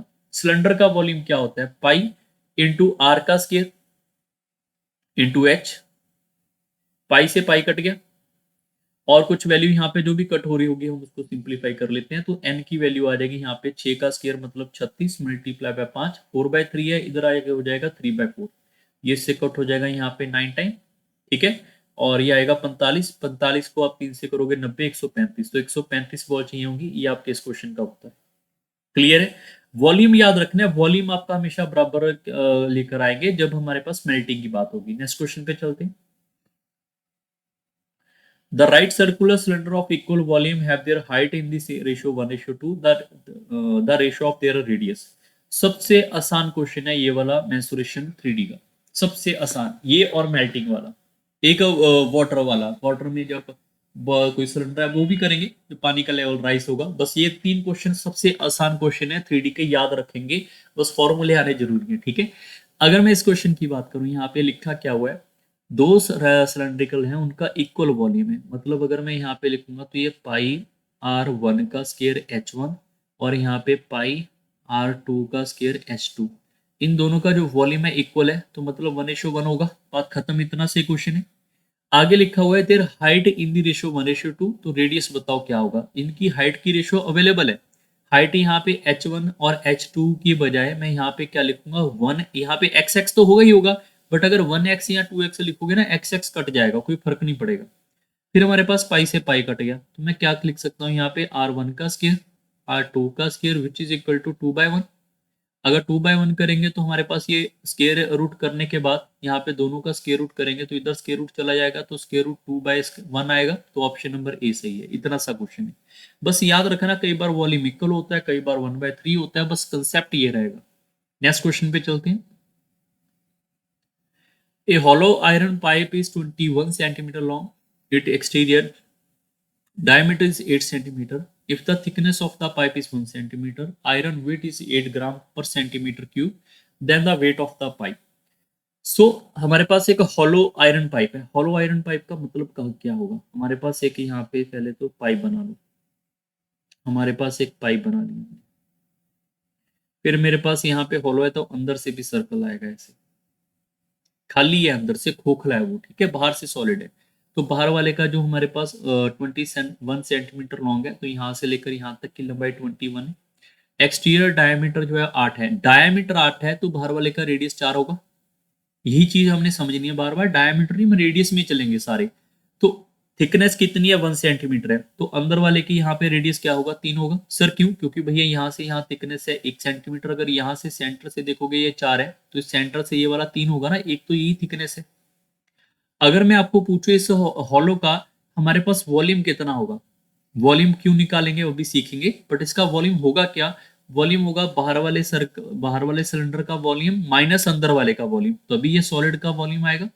बाहर वाले का वॉल्यूम क्या होगा मेरे पास यहाँ पे पाई इंटू आर का स्केयर इंटू एच, माइनस अंदर वाले का पाई इंटू आर का स्केयर इंटू एच। दोनों में से पाई एंड 21 कॉमन निकल जाएगा, पाई का मतलब है 22/7 इंटू 21, अंदर बचेगा यहाँ पे 4 का स्केयर 16, 3 का स्केयर 9, 9 और 16 में से 9 जाएंगे 7, इससे कट जाएगा, तो हमारे पास 22/21 ही बचने वाला है, ठीक है, 22/21। तो आप इसको सिंप्लीफाई करेंगे, ये आएगा 462। सर ये हमारे पास क्या है, ये हमारे पास वॉल्यूम आया, और यहाँ पे आप देखो ये भी मेरे पास सेंटीमीटर था, यहाँ पे भी सेंटीमीटर 2 बार लग रहे हैं ना स्केयर करने पे, तो ये मेरे पास आ जाएगा सेंटीमीटर क्यूब। क्लियर है। अब आपको यहाँ पे सेंटीमीटर क्यूब के बारे में लिखा है कि 1 सेंटीमीटर क्यूब के बारे में आपको कितना ग्राम कवर करना पड़ रहा है, 8 ग्राम। तो अगर आपके पास 462 सेंटीग्राम क्यूब होगा तो कितना ग्राम कवर करना पड़ेगा, मल्टीप्लाई बाय 8। क्लियर हो गया, मल्टीप्लाई बाय 8। अब यहाँ पे आपके पास इसको सिंप्लीफाई करेंगे तो मेरे पास आ रहा है ये वाला वैल्यू, ऑप्शन नंबर ए आने के चांसेस हैं 3696। तो ये आएगा ग्राम्स के अंदर, ऑप्शन केजी के अंदर है, तो डिवाइड बाय किससे करेंगे, 1000 से करेंगे, तो ऑप्शन नंबर आ जाएगा ए ऑप्शन। क्लियर है। अब इसमें आपको ध्यान में क्या रखना है, याद रखना है, इसको ना कई बार पेपरों में डेंसिटी बोल देते हैं, तो आपके पास कुछ भी ऐसे लिखा हो आपको ज्यादा उसमें फर्क नहीं पड़ेगा, आपको ध्यान में ये रखना है कि आपके पास वॉल्यूम के अंदर क्यूब आ रहा है और यहाँ पे क्यूब है। क्लियर, तो क्यूब को क्यूब से कंपेयर करते हैं, क्यूब के लिए हमें वॉल्यूम फाइंड करना है। क्लियर हो गया। तो अगर सर यहाँ पे स्केयर होता, स्केयर के बारे में पेंट वाला सिस्टम आ जाएगा तो उसमें एरिया होगा, वॉल्यूम के अंदर क्यूब होता है, एरिया के अंदर आपको स्केयर मिलेगा। नेक्स्ट क्वेश्चन के ऊपर चलते हैं। Next है two iron sheet spherical in shape, each of diameter 6 centimeter are immersed into the water container in the cylindrical vessel of radius 6 centimeter. The level of the water in the vessel will be raised by how much centimeter? तो इस question को star mark कर लो। एक तो volume होता है, एक वो रेशियो वाला क्वेश्चन जो था हमारे पास कि हमारे पास वॉल्यूम इक्वल होगा, ऐसे कुछ क्वेश्चन जो अभी करवाया भी था, ये वाला क्वेश्चन मैं तो बता ही देता हूँ उसको, फिर कन्फर्म आज कन्फर्म रहेगा आपके दिमाग में ये वाला क्वेश्चन। एक था मेल्टिंग वाला क्वेश्चन और एक ये वाला क्वेश्चन। ये तीन क्वेश्चन पेट क्वेश्चन है मेंसुरेशन 3D के for every exam, not for only for the AFCAT, also for the CAPF exam, UPSC exam, defence exam, SSC, banking, railway, जो भी आपके फ्यूचर में या स्टेट एग्जाम जो भी आपके पेपर होंगे, ये तीन क्वेश्चन मेंसुरेशन 3D के इंपॉर्टेंट है। ठीक है, सबसे पहले दो इसको हमने एक सिलेंड्रिकल वेसल के अंदर रखा हुआ है, तो सिलेंड्रिकल वेसल कुछ इस तरीके का है। ठीक है, और इसका रेडियस कितना है, 6 है। सिलेंड्रिकल वेसल का रेडियस 6 है। इसके अंदर दो हमने यहाँ पे शीट रखी है स्फेरिकल शेप में, जिसका डायमीटर 6 है। डायमीटर 6 है तो रेडियस 3 होगा। यहाँ पे एक हमारे पास स्फेरिकल शेप में है, तो इसका हमारे पास रेडियस की बात करेंगे, रेडियस 3 होगा। यहाँ पे एक और रख दी, यहाँ पे इसका भी रेडियस क्या होगा, 3 होगा। ठीक है, मान लो पानी का लेवल यहाँ से था पहले, जब हमने ये बॉल अंदर रखी तो पानी का लेवल यहाँ से बढ़ के यहाँ तक चला गया, तो ये वाली हाइट जो है ये इंक्रीज हुई है, ये वाली हाइट इंक्रीज हुई है। क्लियर, तो कितनी इंक्रीज हुई है ये आपका क्वेश्चन है। सबसे पहले सिलेंडर का हमारे पास वॉल्यूम क्या होगा, सिलेंडर का वॉल्यूम होगा pi r square h. Spherical ball का वॉल्यूम क्या होगा, 4/3 इंटू पाई आर क्यूब। इसमें कोई दिक्कत नहीं किसी को, ये फॉर्मूले तो पता होने चाहिए ना हमें। अब सारे बच्चे इसमें सीखने वाला सिर्फ एक पॉइंट है कि यहां पर आप लिखोगे पाई, रेडियस कितना था इसका 6, जो हमारे पास हाइट होगी ना, हाइट हमेशा याद रखना ये वही हाइट होती है जो वाटर रेज होती है। बस एक पॉइंट इसमें ये सीखना है और इसमें कुछ भी नहीं है। बाकी इसका वॉल्यूम क्या होता है, इसका वॉल्यूम होता है 4/3 पाई इंटू आर का क्यूब, इसका रेडियस है 3, तो हमारे पास आएगा 3 का क्यूब। दो स्फीयर है, एक और दो, तो मैं इसको 2 से मल्टीप्लाई कर दूंगा, तो ये दोनों वॉल्यूम बराबर रखनी है। बस बस यही एक लाइन जो सीखने वाली है कि ये वाला जो हाइट होगा ये इसके बराबर होगा जो वाटर रेस हो रहा है, और इस क्वेश्चन में कुछ भी नहीं है। ठीक है बच्चे, पता नहीं कई बार मैंने देखा है ऑफलाइन क्लास के अंदर, जब मैं कोई बैच को थोड़ा जो पहले से चल रहा होता है उन बच्चों को जब ये क्वेश्चन मैं ऐसे करवाता हूँ, उनको लगता है कि ये क्वेश्चन पता नहीं क्या ही था। जब ऐसा समझाया जाता है तो उनको लगता है इससे आसान क्वेश्चन कोई है ही नहीं। तो ये क्वेश्चन आप याद रख लेना आज के बाद, इजी है। ठीक है, यहाँ पर आप देखोगे 3 इससे कट जाएगा तो एक 3 यहाँ पे बचेगा, पाई की वैल्यू इससे कट जाएगी, 3 और 2 6, 6 हमारे पास इससे कट जाएगा एक बार 6 से। क्लियर, और कोई वैल्यू हमारे पास यहाँ पे बची है क्या, अभी हमने यहाँ पे सॉरी पाई एक 3 और भी तो होगा, आर का क्यूब है ना यहाँ पे, तो मैंने 2 लिखा है, आर एक बार और भी बचेगा 3, 3 इससे कट करेंगे तो 2 आएगा, 2 इससे कट करेंगे 2 आएगा, तो एच की वैल्यू मेरे पास 2 आ रही है और इसका आंसर आ जाएगा 2 सेंटीमीटर। नेक्स्ट क्वेश्चन पे चलते हैं। नेक्स्ट क्वेश्चन है the radius of the base of a cylinder are A, ये अभी जो क्वेश्चन बताया था कि बार बार ऐसे रिपीट हो जाते हैं, वही क्वेश्चन है। ठीक है, the radius of the base of the cylinder A B are in the ratio 2:3:2। Radius आपके पास अवेलेबल है, हाइट अवेलेबल है n/1, volume of A is 3 times the volume of B, तो find the value of N. So first of all यहाँ पे किसकी बात हो रही है, सिलेंडर की। सिलेंडर का वॉल्यूम क्या होगा, पाई r1 का square into h1 divide by pi r2 का स्क्वायर इंटू h2। इन दोनों की रेशियो क्या है, volume of cylinder A is 3 times the v, तो हमारे पास 3:1 होगा। बात इतनी सी है बस। अगर मैं ये चीज आपको समझा चुका हूं पहले कि R1 R2 की वैल्यू आपके पास अवेलेबल है, इसको लिख लो, H1 और H2 की वैल्यू अवेलेबल है, लिख लो। R1 की वैल्यू यहाँ पे 3 का स्क्वायर और R2 की वैल्यू है 2 का स्क्वायर, पाई आर स्क्वायर था यहाँ पे 3/2, और H की वैल्यू क्या है मेरे पास यहाँ पे n एंड 1, x होगा वो कट जाएगा, पाई से पाई कट गया, 3 आपका इससे कट गया एक बार 3, तो n की वैल्यू क्या आ जाएगी, 2 का स्क्वायर 4/3। ऑप्शन नंबर आपका ए सही है। नेक्स्ट क्वेश्चन पे चलते हैं। Next question है water is being pumped out through a circular pipe whose internal diameter 7 centimeter. If the flow of water is 12 centimeter per second, how much liter of water is being pumped out in 1 hour? काफी अच्छा question है। ठीक है, इस question को हम अलग लिख लेते हैं, आप मार्क करना चाहो स्टार मार्क कर लो कि ये अलग टाइप का क्वेश्चन है। बाकी आपको ऐसा क्वेश्चन कोई भी नहीं मिलेगा। ठीक है, जितने हम क्वेश्चन करेंगे, कई बार तो ये क्वेश्चन आपको किताबों में भी नहीं मिलेगा ये वाला। ठीक है, तो इंपॉर्टेंट तो ज्यादा नहीं है बट हमें करना पड़ेगा क्यों करना पड़ेगा? अगर आया तो आपको ऐसा ना लगे कि यार ये ऐसा क्वेश्चन छोड़ के आए थे, ठीक है। Water is being pumped out through a circular pipe whose diameter is 7. So we are going with the not diameter with the radius. Radius 7/2. ठीक है। तो वाटर जो है सर्कुलर पाइप से बाहर आ रहा है, यहाँ से पानी बाहर आ रहा है, इसका यहाँ पे लेंथ कितना है उससे हमें कोई फर्क नहीं पड़ रहा। यहाँ से पानी बाहर आ रहा है तो पानी बाहर आने का पोजीशन क्या है, इसका area. Area of a circle क्या होता है मेरे पास यहाँ पे pi r square, pi into are का स्क्वायर। तो आर कितना है 7/2, 7/2 इतना हमारे पास पानी जो है वो बाहर आएगा। क्लियर है। अब यहाँ पे सारे बच्चे इस बात को नोट डाउन करें, यहाँ पे मेरे पास सेंटीमीटर है, ये भी सेंटीमीटर है, तो ये हो गया सेंटीमीटर का स्क्वायर। आज से पहले कभी भी अगर आपने कहीं पे भी कुछ ना कुछ पढ़ा होगा तो आपने हमेशा के लिए याद रखा किया होगा कि हमारे पास यहाँ पे जब भी हम कन्वर्जन करते हैं ना, सेंटीमीटर क्यूब को लीटर में कन्वर्ट करते हैं, नॉट सेंटीमीटर स्क्वायर। आज से पहले कभी भी आपने मेंसुरेशन 10वीं में 9वीं में पढ़ा होगा तब भी, ठीक है। तो अगर यहाँ पे सेंटीमीटर सेंटीमीटर सेंटीमीटर स्क्वायर हुआ है तो सेंटीमीटर क्यूब नहीं है, तो हमें इसको भी यहाँ पे मल्टीप्लाई करना पड़ेगा। क्यों करना पड़ेगा? एक रीजन तो ये हो गया मेरे पास कि हमारे पास सेंटीमीटर क्यूब हो गया। दूसरा रीजन ये है कि हमारे पास पानी इतना निकलेगा एरिया से, ये कंफर्म हो चुका है यहाँ से यहाँ तक। बट पानी एक सेकंड में कितना निकला? एक सेकंड में 12 सेंटीमीटर निकला। तो 12 से मैं मल्टीप्लाई करूंगा तो मेरी ये सारी कैलकुलेशन सेकंड में भी आ जाएगी। क्लियर है। अब ये कहानी हमारे पास सिर्फ अभी तक एक सेकंड की है। एक सेकंड को 60 से मल्टीप्लाई करोगे मिनट हो जाएगा, फिर 60 से मल्टीप्लाई हो जाएगा नंबर ऑफ आर हो जाएगा, एक घंटे की वैल्यू आ जाएगी। और इन सबको कैलकुलेशंस के बाद आपको मिल जाएगा एक घंटे में कितना पानी बाहर आएगा। एक घंटे का पूछा हुआ है बट ये सारा आएगा सेंटीमीटर क्यूब। तो सेंटीमीटर क्यूब को अगर मैं 1000 से यहाँ पे डिवाइड कर दूं तो क्या ये सेंटीमीटर क्यूब आपका लीटर में हो जाएगा, जो कि ऑप्शन में अवेलेबल है। क्लियर हो गया। अब कहानी किसके ऊपर है? सारी कैलकुलेशन के ऊपर। आप कितनी फास्ट कर सकते हैं वो आपके ऊपर है। 7 से 7 कट जाएगा मेरे पास, 2 और 2 4, 4 इससे कट जाएगा यहाँ पे 3 बार, 00 इससे कट जाएगी। ठीक है। और कुछ कट करने की मेरे ख्याल से जरूरत नहीं है। बचा क्या मेरे पास? 22 × 3, 3 × 3 और 6 × 6 36। ठीक है। ये हमारे पास यहाँ पे बच जाएगा। हमने यहाँ पे कोई एक आधा स्पेलिंग मिस्टेक लिखा है क्या? एक बार रीचेक कर लेता हूँ। यहाँ पे सॉरी 7 रह गया, ये वाला 7 रह गया। मुझे लग ही रहा था कि हमारा कुछ रह चुका है यहाँ पे, तो ये 7 भी आएगा। और डिवाइड बाई आएगा 10। सिंप्लीफाई कर लेना, ऑप्शन नंबर ए आएगा। नेक्स्ट क्वेश्चन पे चलते हैं।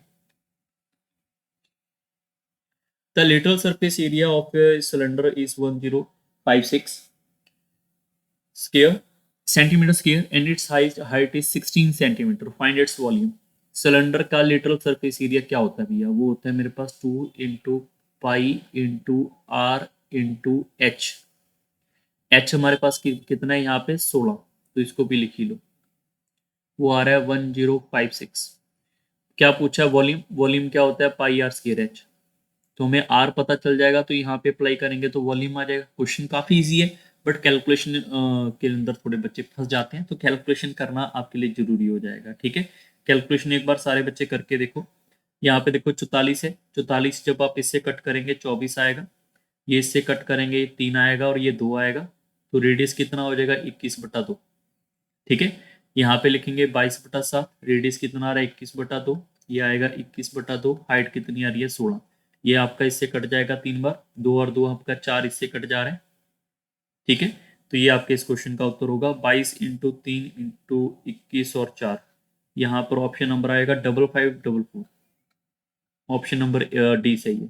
नेक्स्ट क्वेश्चन पे चलते हैं। From a solid cylindrical from a solid cylinder whose height is 12 centimetre, diameter is 10 है, तो रेडियस क्या होगा? इसका 5 होगा। एक conical cavity of the same height and the same diameter of the base is hollowed out to the volume of the remaining solid portion. So there is a cylinder.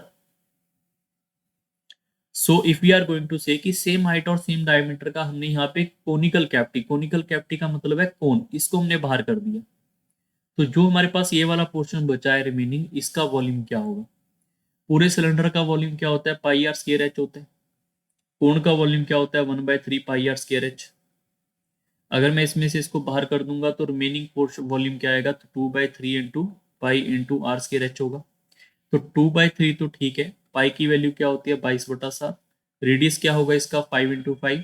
Height कितनी है इसकी? 12। तो ये आपके इस क्वेश्चन का उत्तर है। ठीक है। अब सिंप्लीफाई का टास्क रह जाएगा। मैं बार बार कह रहा हूँ सिंप्लीफाई आपको थोड़ा बहुत तो देखो करना ही पड़ेगा, आज नहीं तो कल जैसे तैसे मर्जी, ठीक है। अप्रोक्सीमेशन में आप मर्जी आज जितना जल्दी करोगे आपके लिए आसानी होगी। अप्रोक्सीमेशन जैसे कुछ बच्चे यहाँ पे 3 को इससे कट कर रहे हैं, 4 लिख रहे हैं, कर लो कोई इशू नहीं है, बट मैं ये करता यहाँ पे 22/7 है तो ये कितना होता है 3 पॉइंट समथिंग, 3 इससे 3 से कट गया, बच्चा क्या मेरे पास 2 × 10, 2 × 5 करेंगे 10 और 5 × 12 करेंगे 60, तो आंसर क्या हो जाएगा आपका 600 के आसपास। 600 के आसपास ऑप्शन नंबर ये दिख रहा है, ये उत्तर है। अगर ऑप्शन बहुत ही आसपास में होते तो कैलकुलेशन ही करना पड़ेगा। अगर आपके पास ऑप्शन आसपास में होंगे तो कैलकुलेशन ही करना पड़ेगा, ये बात भी अपने दिमागों में आप सारे बच्चे फिट कर लो, ठीक है। नेक्स्ट क्वेश्चन के ऊपर चलते हैं। The curved surface area and the total surface area of a cylinder are in the ratio given. If the total surface area of a right cylinder is given, then its volume.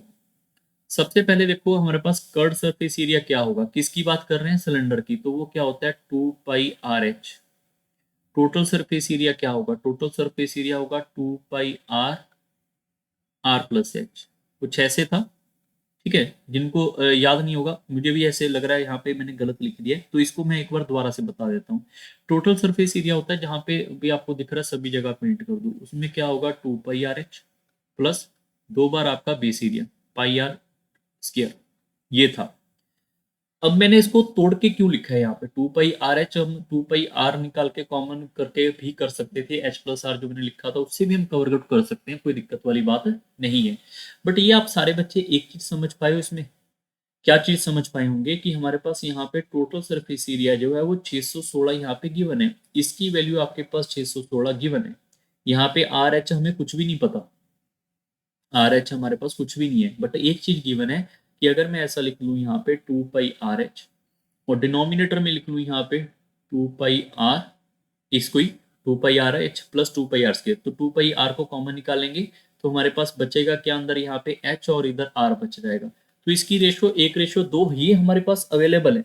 कहाँ पे available है, question में लिखा हुआ है, ध्यान से आप चेक करो, ये अवेलेबल है। तो 2πr यहाँ पे 2πr से कट गया, तो मैं ये कह सकता हूँ h/r की वैल्यू जो होगी वो मेरे पास 1/2 है। तो इसका मतलब ये होगा कि हाइट एंड रेडियस दोनों क्या आएंगे 1:1 में आएंगे, both are equal, both are equal. But इससे आगे फिर प्रोसेस करने में फिर दिक्कत आ रही है कि आगे इसको अप्लाई कैसे करें, आगे इसको अप्लाई कैसे करें, फिर से दिक्कत आ रही है। बात समझ आ रही कि नहीं आ रही। जब ऐसी कंडीशन आपके बार बार यहाँ पे आएंगी आपको थोड़ी प्रॉब्लम फेस करनी पड़ेगी, आप फिर आगे इसको अप्लाई करने पड़ेंगे। इससे बेहतर जो अप्रोच होगा इस क्वेश्चन का आपको एक ही बार में समझ आएगा।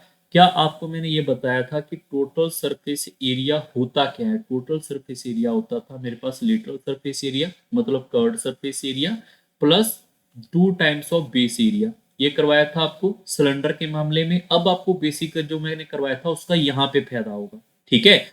अगर आपको ये चीज मैंने करवाई थी तो टोटल सरफेस एरिया, अब सारे बच्चे इसको ध्यान रखना, कर्ड सर इसको ना LS से छोड़ दे CS से लिख लो, CSA एंड TSA, इनकी रेशो क्या है मेरे पास 1:2 है।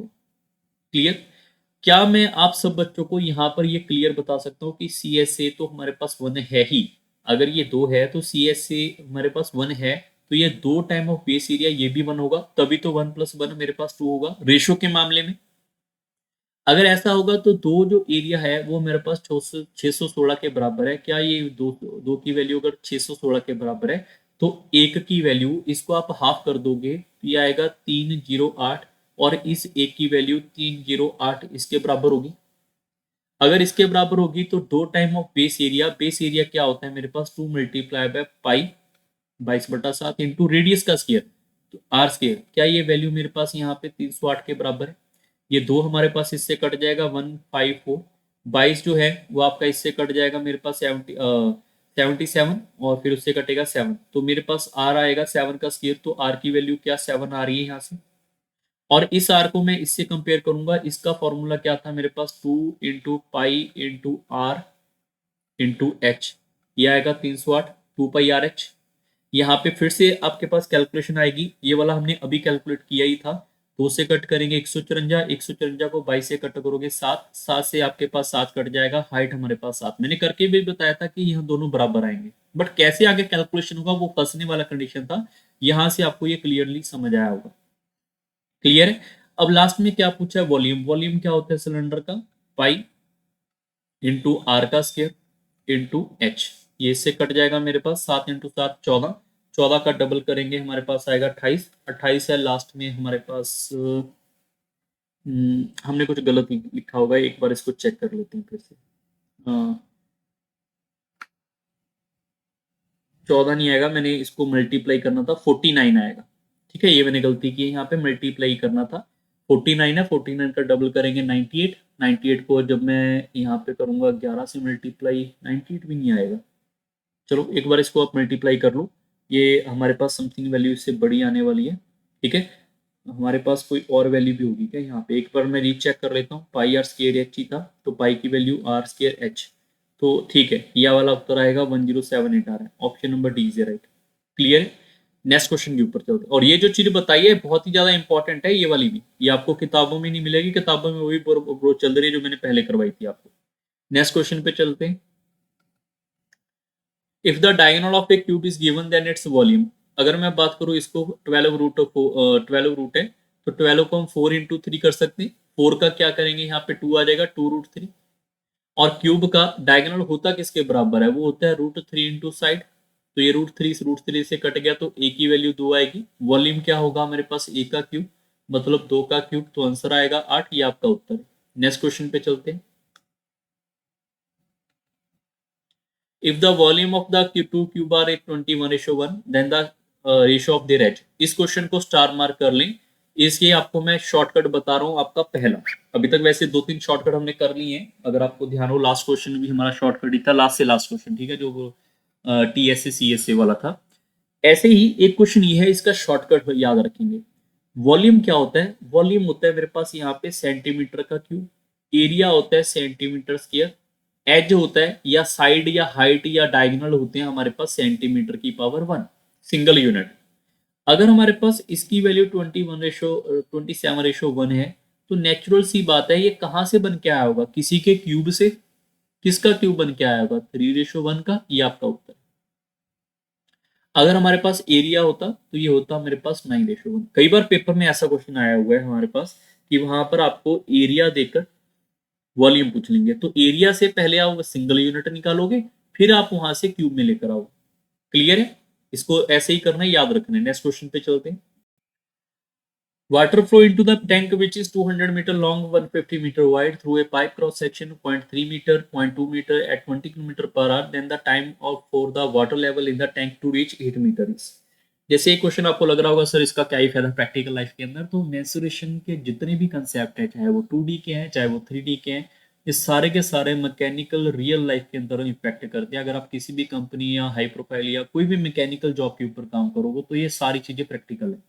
ठीक है, अगर आप थोड़ा सा भी ऐसा जानना चाहते हैं कि सर ये कैसे होगा, थोड़ा बताओ इसका प्रैक्टिकल नॉलेज, तो मैं आपको एक सेकंड का आपको सिर्फ आपको बोलूंगा कि ये चीज आपने चेक कर लेनी है यूट्यूब के ऊपर। एक मैं आपको सिंपल वर्ड बता रहा हूँ, hydraulic, hydraulic press machine, hydraulic cylinder.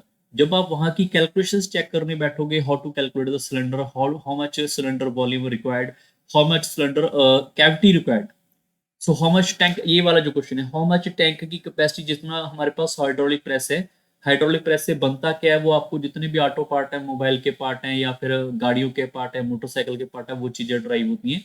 वो एक बार आप यूट्यूब पे ना वीडियो देख लोगे, आपको पता चल जाएगा हाउ हाइड्रोलिक मशीन वर्क। ठीक है, मैंने भी उसके अंदर काम किया हुआ है, मैं मैकेनिकल डिजाइनर था पहले, तो वहां पे मैंने छोड़कर बाद में आगे कहीं और काम स्टार्ट किया था मैंने।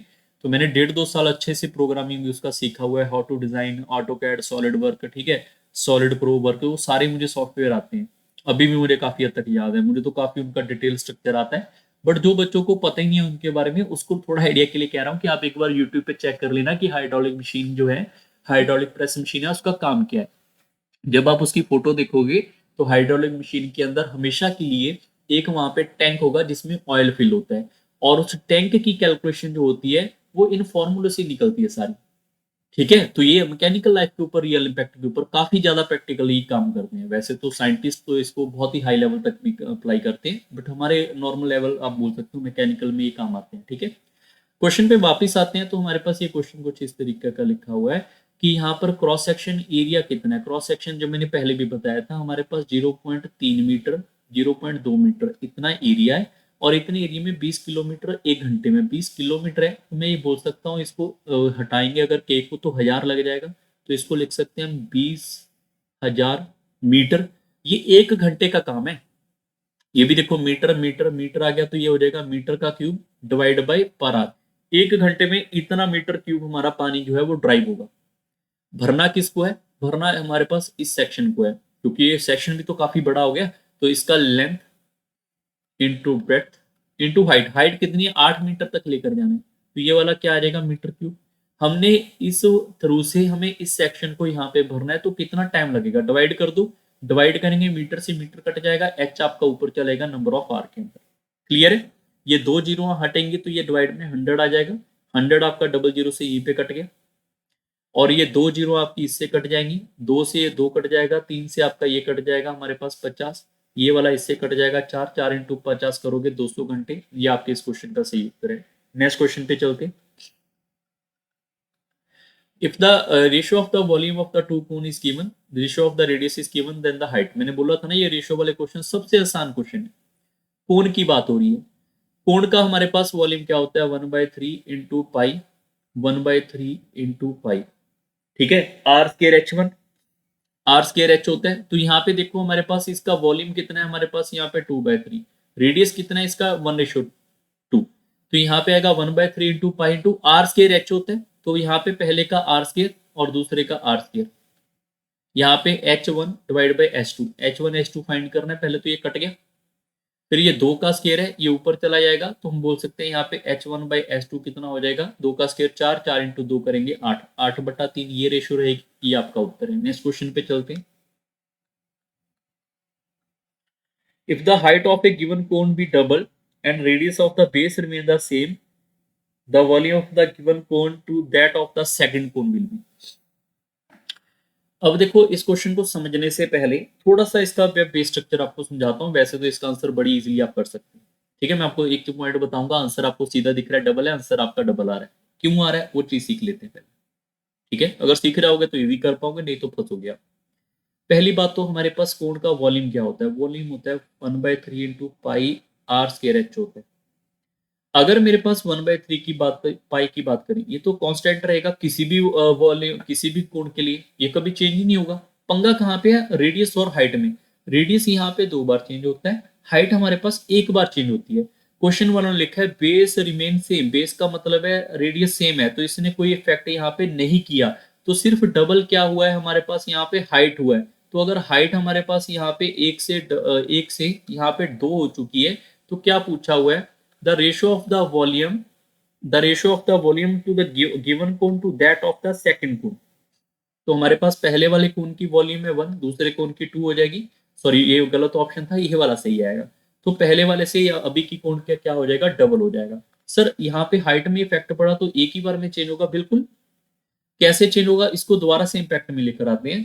पहले वाला कोन है क्या? पहले वाला कोन है 1/3 into pi R square H. दूसरे वाला कोण क्या है? 1/3 into pi R square double H. ये सारा कट गया, हाइट से हाइट कट गया, तो वॉल्यूम क्या आएगा? 1:2। आपका उत्तर ये रहा। आप ऐसे कर लो, नहीं तो सीधे समझ आ रहा है। अगर आपको ये समझ आ गया तो क्या क्वेश्चन आप इजिली कर पाओगे, नहीं तो इस क्वेश्चन में भी बच्चे फंस जाते हैं। नेक्स्ट क्वेश्चन पे चलते हैं। अब ये वाले क्वेश्चन को समझे। एक कोन है, उसकी हाइट 15 सेंटीमीटर है, बेस आपके पास 30 सेंटीमीटर है, curved out a wooden sphere of radius 15 centimetre, the percent of wooden wasted. तो कोण की हाइट है मेरे पास यहाँ पे 15, बेस डायमीटर ही में रेडियस चाहिए होगा 15। ठीक है, उसने बोल दिया स्फीयर कितना, रेडियस कितना है? 15 सेंटीमीटर है।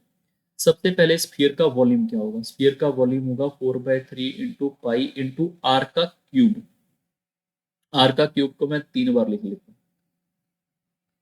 ठीक है, ये वाला हमारे पास क्यूब था।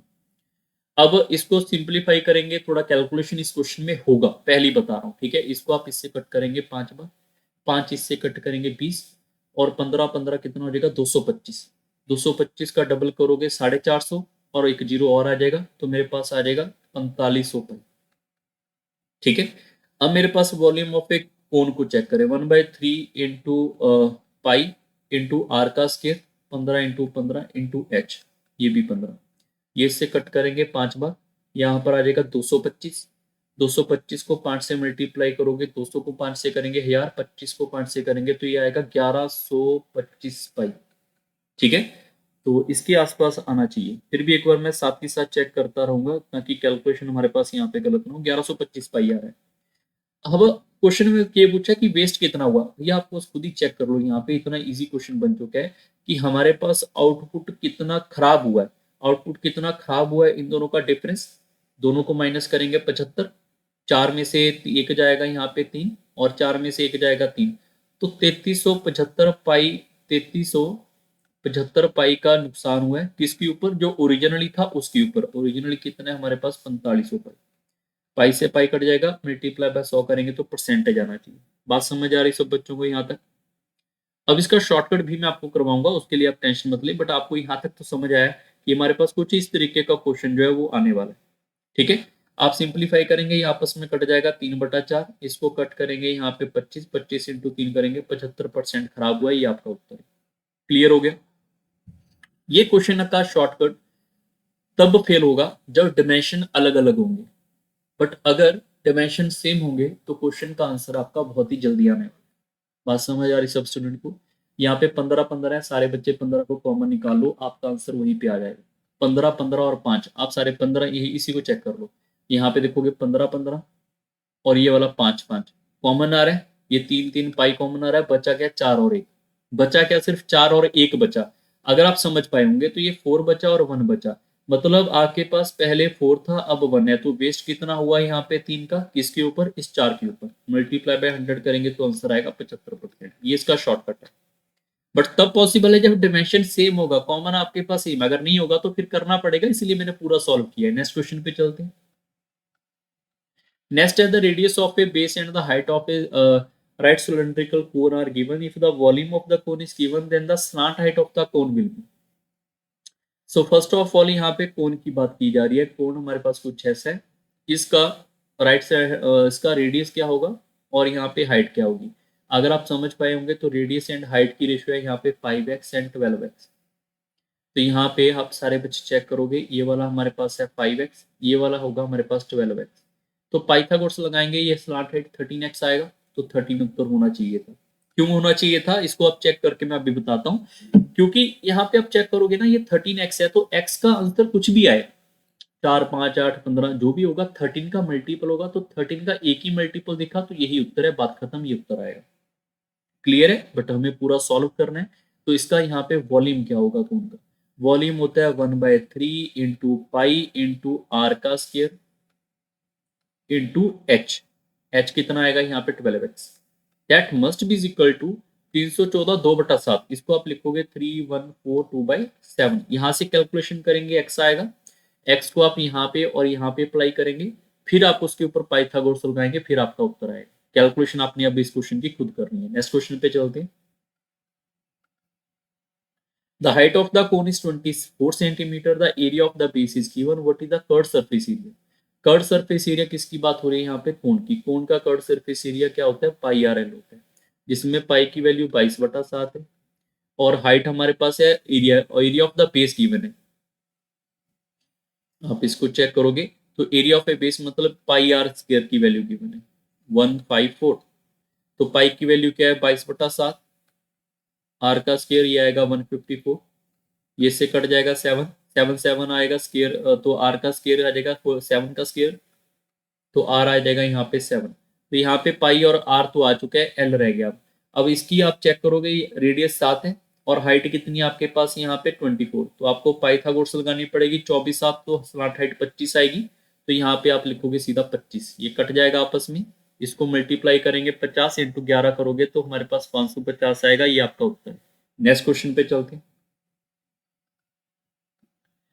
ये सिलेंड्रिकल, ये क्वेश्चन आपका मैं स्टार्टिंग से बता रहा हूँ, ये बिल्कुल हट के क्वेश्चन है और थोड़ा अच्छे हाई लेवल का क्वेश्चन बन जाएगा। ठीक है, A cylindrical well of height 40 meter and radius 7 meter is dug in the field of a 56 meter long and 11 meter wide the earth is taken out spread evenly on the field, what is the increase in the level of the field? Again यहाँ पे check करो, increment की बात कर रहे हैं, increase the level of the field. तो सबसे पहले यहाँ पे आप चेक करोगे, एक वेल है, पंजाबी में इसको हम खूह बोलते हैं, वेल है हमारे पास। यहां से मिट्टी को बाहर फेंका जा रहा है, मिट्टी यहां से कितनी बाहर जा सकती है, मिट्टी यहां से हम कितनी बाहर करेंगे, पहले तो वो क्वेश्चन बन जाएगा। अब पहले जो है इसकी हाइट हमारे पास कितनी है, यहाँ पे 40, और इसका रेडियस कितना है 7। तो अगर मैं बात करूं इसमें से मिट्टी कितनी बाहर जाएगी, इसका वॉल्यूम ही बाहर जाएगा, मिट्टी बाहर जाएगी, इसका वॉल्यूम बाहर जाएगा। तो वॉल्यूम कितना है सिलेंडर का, that is equal to pi R का स्क्वायर इंटू एच। इसमें कोई दिक्कत नहीं है। इसके आगे क्वेश्चन चेंज हो गया है, हमने यहां से मिट्टी बाहर निकाली और हमने एक रेक्टेंगुलर फील्ड के ऊपर बिछा दी। रेक्टेंगुलर फील्ड को इमेजिन करने की सारे बच्चे कोशिश करेंगे। ये हमारे पास रेक्टेंगुलर फील्ड है, हमने यहाँ से मिट्टी निकाली, यहाँ पे फेंकनी स्टार्ट कर दी, यहाँ पे फेंकते जा रहे हैं, फेंकते जा रहे हैं, फेंकते जा रहे हैं। तो यहाँ पर आप फेंकने के बाद चेक करोगे, इसकी कुछ ना कुछ हमारे पास यहाँ पे हाइट बननी स्टार्ट हो जाएगी। रेक्टेंगुलर फील्ड की कुछ ना कुछ मेरे पास यहाँ पे हाइट बननी स्टार्ट हो जाएगी। डायग्राम मैं थोड़ी प्रॉपरली बनाऊंगा आपको, ताकि आप समझ पाए। ठीक है, और यहां से आप इसको फ्रंट वाले को इमेजिन कर लेना, यहाँ पे बना लेता हूँ, ये फ्रंट वाले को आप इमेजिन कर लेना। बट जब इसकी हाइट आप देखोगे तो यहाँ पे मिट्टी बिखेरती जा रही है, मिट्टी बिखरती जा रही है, बट ये जो हमारे पास वेल है उसकी भी तो हाइट यहाँ पे ऐसे बढ़नी स्टार्ट होगी, क्योंकि हमें ये सर्कुलर पोर्शन से मिट्टी निकालनी तो पड़ेगी। यहीं से तो मिट्टी इधर इधर फेंक रहे हैं बार बार, तो ये कितनी हाइट के ऊपर ये जाएगा, ये आपका क्वेश्चन है। क्लियर है। अब अगर मैं इसकी साइड की बात करूं, एक है 57 और इसकी साइड की बात करूं ये 11, और ये हाइट कितनी है, ये हमारा क्वेश्चन है। कई बार बच्चे क्या करते हैं, सर हमारे पास इसका वॉल्यूम ना इसी के बराबर रख देते हैं। किसके बराबर, ये हमारा कुबाइड बन गया। कुबाइड का आंसर क्या होता है, L into B into H. बच्चे इसी में गलती करते हैं। भैया इसमें आप अगर मिट्टी फेंक रहे हो तो इसका मतलब है आपने यहाँ पे वेल से, खूह से मिट्टी फेंक निकाली, इसी में बीच में फेंक रहे हैं। तो ऐसा थोड़ी क्वेश्चन होगा। क्वेश्चन आपका कुछ ये है कि आपने मिट्टी यहाँ से बाहर निकाली, आपको यहाँ पे जो मैं अब डार्क कर रहा हूँ, यहाँ पे आपके पास मिट्टी नहीं होनी चाहिए। अब यहाँ पे अभी मिट्टी नहीं है, यहाँ पे मिट्टी नहीं है, मिट्टी इधर है। तो ऊपर से अगर आप देखोगे तो ऊपर से देखोगे हमारे पास एरिया निकालो, एरिया कितना आएगा यहाँ पे रेक्टेंगल का, 56 इंटू 11 माइनस होगा, माइनस किसका, ये वेल का एरिया। वेल का एरिया क्या हो जाएगा हमारे पास, यहाँ पे वेल का एरिया हो जाएगा यहाँ पे पाई, पाई का मतलब है 22/7 इंटू रेडियस का स्क्वायर, तो आर इंटू आर। ये हमारे पास आएगा यहाँ पर जो ऊपर से एरिया है। अब इसकी हाइट कितनी है, इसकी हाइट है यहाँ पे हमारे पास, आप चेक करोगे हाइट है इसकी x। तो इस एरिया को मल्टीप्लाई बाय करेंगे हम x से। सर ऐसा क्यों, याद करो मैंने प्रिज्म बताया था आपको कि बेस एंड टॉप सेम होगा। अगर बेस एंड टॉप सेम होगा, मैंने आपको ये करवाया था, अगर बेस एंड टॉप सेम होगा तो उसकी कुछ हाइट होगी कॉल्ड प्रिज्म। यहाँ पे बीच में से खाली है तो क्या बात है, ऊपर से और नीचे से तो सेम हो गया, ऊपर से और नीचे से सेम है और हाइट होगा तो प्रिज्म है। प्रिज्म का वॉल्यूम क्या था, एरिया इंटू हाइट। तो मैंने यहाँ पर आपको एरिया निकाल दिया, base area into height. Clear हो गया सबको, क्लियर। अब कहानी कहाँ पे आएगी, सारी की सारी हमारे पास यहाँ पे कैलकुलेशन के ऊपर।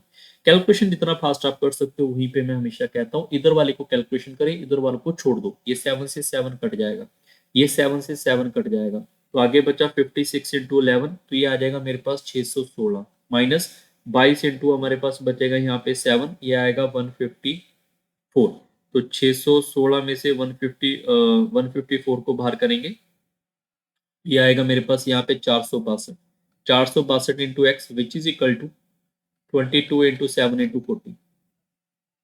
क्लियर, 450 इंटू एक्स आएगा, सॉरी यहाँ। क्लियर है, इतना सा समझ आ गया। अब यहाँ पे कुछ और कट होता हो रहा कट कर दो, नहीं हो रहा तो पॉइंटों में ले आओ, पॉइंटों में ऑप्शन भी अवेलेबल है। ठीक है, तो हमारे पास जो मुझे लग रहा है यहाँ पे पॉइंटों में ही आने वाला उत्तर है। फिर भी आप एक बार इसको कैलकुलेशन जो है अपने हिसाब से आप करके देख लेना, मैं आपको सीधा उत्तर बता रहा हूँ। इसको सिंप्लीफाई करेंगे 13.33 आएगा उत्तर।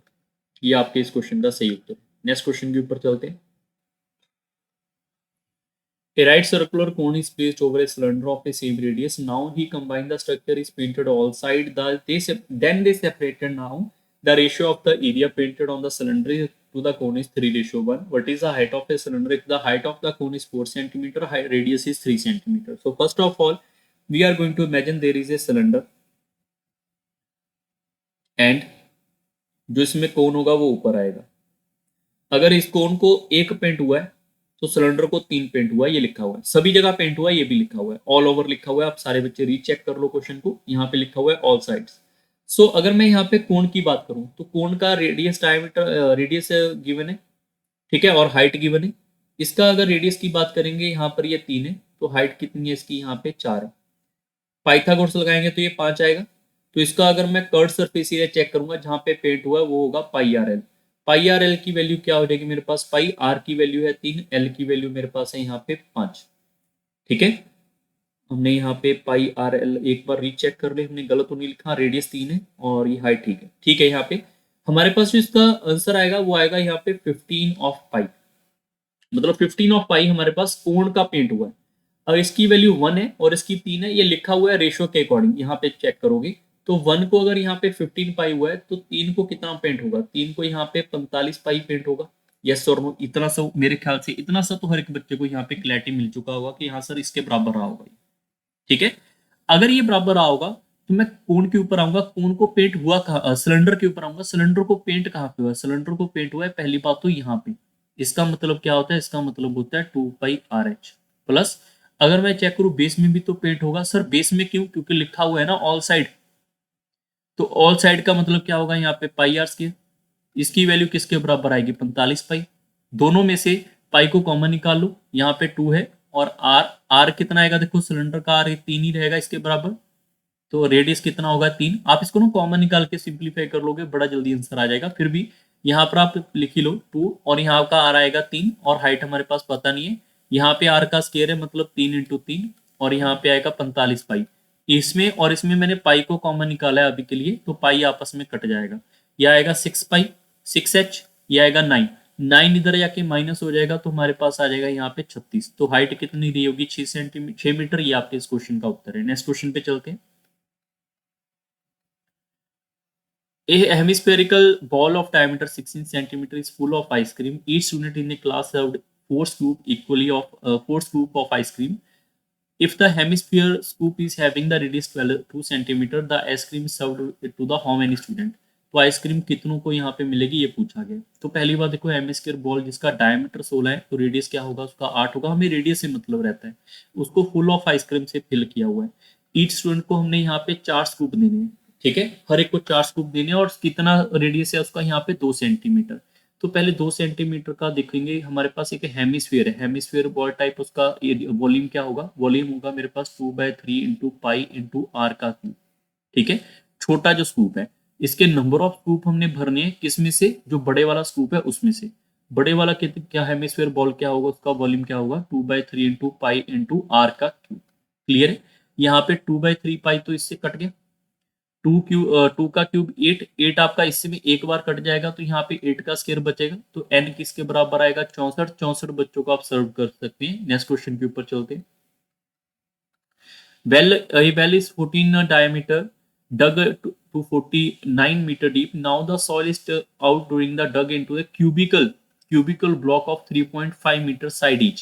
Then how much such block were made? सो हम कितनी यहाँ पे बना सकते हैं ब्रिक्स वगैरह, ठीक है, ब्लॉक्स कितने बना सकते हैं। एक्चुअली में वहां से मिट्टी निकाल निकाल के बनाना है, तो मिट्टी हमारे पास क्या होगा उसका कैपेसिटी, कैपेसिटी का मतलब है वॉल्यूम।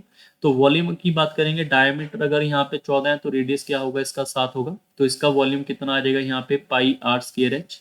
तो पाई को ऐसे छोड़ दो, रेडियस कितना आएगा 7 × 7 और हाइट कितनी है इसकी 49। इससे हमारे पास कौन सा ब्लॉक बनाना है, क्यूबिकल। क्यूबिकल का मतलब उसका वॉल्यूम क्या होगा साइड का क्यूब, तो साइड कितनी है यहाँ पे 3.5, तो इसको मैं 35/10 लिख रहा हूँ 3 बार, क्योंकि हमारे पास एक क्यूब का वॉल्यूम क्या होगा साइड का क्यूब होगा। क्लियर है, अब यहाँ पे पाई को भी लिख लो, पाई को हम लिखेंगे यहाँ पे 22/7।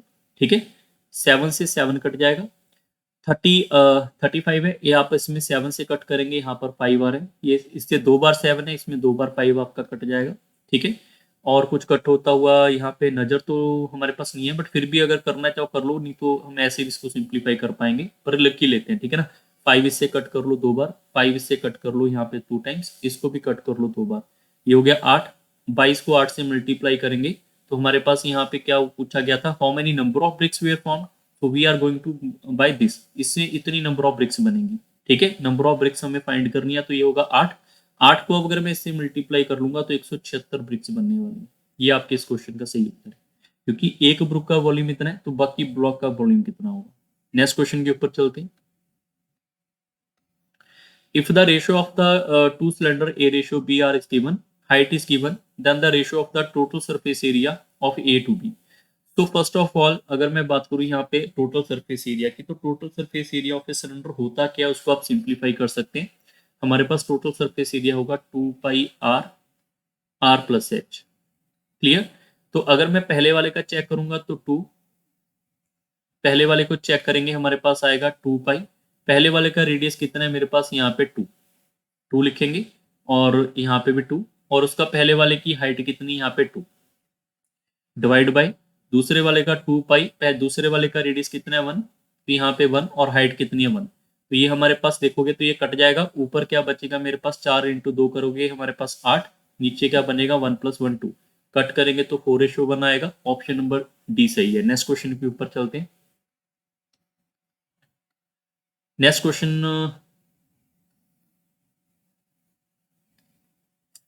नेक्स्ट क्वेश्चन ये सेम हो गया क्या, एक बार चेक कर लिया, सेम है। इस क्वेश्चन के ऊपर आ जाते हैं। Next question is here, the area of a cylindrical garden is given. Outside the garden of a road 7 meter wide laid around it. What would be the cost of laying road at rupees 2? Okay, at 2 rupees per meter square. Metre square से याद आ गया, volume का फंडा नहीं रहेगा, area का फंडा होगा। ठीक है, एरिया हमारे पास गिवन है सर्कुलर गार्डन का, आउटसाइड उसमें से रोड बनाया जा रहा है 7 मीटर का। पहले मैं एरिया का पूछ लेता हूं, तो एरिया हमारे पास सर्कल का कितना होगा यहाँ पे, pi r square, which is equal to 88,704। Clear. अब देखो थोड़ी सी कैलकुलेशन यहाँ पे फिर से मैं कह देता हूँ, ऐसे वाले क्वेश्चनों में कैलकुलेशन थोड़ी सी रहती है पेपर में, तो घबराना नहीं है, आप इसको 22 से कट करो। ठीक है, फिर आप 7 से करोगे तो ये वैल्यू तो काफी वैसे बड़ी आ रही है। चलो कोई बात नहीं, जो भी वैल्यू आ रही है इसको चेक कर लेते हैं एक बार। ठीक है, वैल्यू काफी यहाँ पे थोड़ी कैलकुलेशन वाइज बन रही है, आप इसको सिंप्लीफाई कर लो। मैं सिंप्लीफाई करके सीधे लिख रहा हूँ, हमारे पास जो आर का स्क्वायर आएगा वो आएगा मेरे पास यहाँ पे 28,224। क्लियर। 28,224 है, तो अगर मैं आपको बोलूँ यहाँ पे 65 इंटू 65 कर लूँ तो बहुत नंबर कम आएगा। ठीक है, 115 इंटू 115 करेंगे तो भी नंबर कम आएगा, तो मैं इसको कर लेता हूँ यहाँ पे 165 इंटू 165, तो 27 कुछ आ रहा है, बट हमारे पास उससे वैल्यू बड़ी है, तो वैल्यू काफी बड़ी आ रही है। देखो इसको सोचना कैसे होगा, इसको थोड़ा मैं आपको बता देता हूँ, how to imagine a value nearby this. ठीक है, तो जैसे आप सारे बच्चे देखो 18 का स्क्वायर तो याद है सबको, देखो अगर आपको 18 का स्क्वायर याद नहीं है तो 18 का स्क्वायर आपको याद करना पड़ेगा। क्लियर, वो होगा मेरे पास यहाँ पे 324। बट अगर मैं आपको बोल दूं 180 का स्क्वायर करो, तो 180 के लिए 18 का स्क्वायर इंटू 10 का स्क्वायर आएगा, तो ये होगा 324, ये हो जाएगा 00, तो ये वैल्यू इससे छोटी है, तो 180 से नीचे आएगा नंबर। फिर आपको 17 का स्क्वायर पता होना चाहिए, 17 का स्क्वायर होता है मेरे पास यहाँ पे 289, और 17 का 170 का हो जाएगा 28900, तो उससे वैल्यू छोटी आ रही है। बात समझ आ रही है, तो उससे वैल्यू हमारे पास छोटी है। तो लास्ट में 4 कब आता है, जब मैं किसी नंबर का स्क्वायर करूंगा लास्ट में हमारे पास 4 कब आता है, जब 2 होगा। तो मेरे ख्याल से इसका आंसर होना चाहिए था मेरे पास 170 से नीचे होगा, तो 162 के आसपास भी नहीं होगा, क्योंकि वो नंबर काफी है, 168 के आसपास होगा, ये 168 के आसपास होगा। तो यहाँ पे आप सिंप्लीफाई करोगे तो आर की वैल्यू हो रही है 168।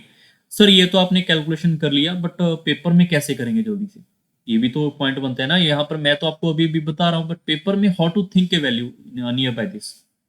तो फॉर दैट, जैसे 28,224 है, इसको बता देता हूँ 28,224, आप इसको ऐसे बनाना सीख लो।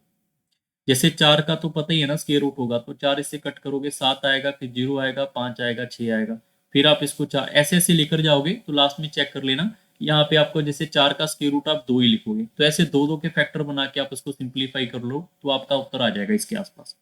ठीक है, अब जो हमारे पास रेडियस है सर्कुलर फील्ड का, जो हमारे पास अभी का रेडियस है वो आ रहा है 168, बट ये नहीं, उसने यहाँ पे एक यहाँ पे इससे हमने रोड बना दिया, यहाँ से ये वाला रोड जो है, ये वाला रोड जो है उससे 7 मीटर की दूरी के ऊपर बनाया हुआ है, लिखा हुआ है।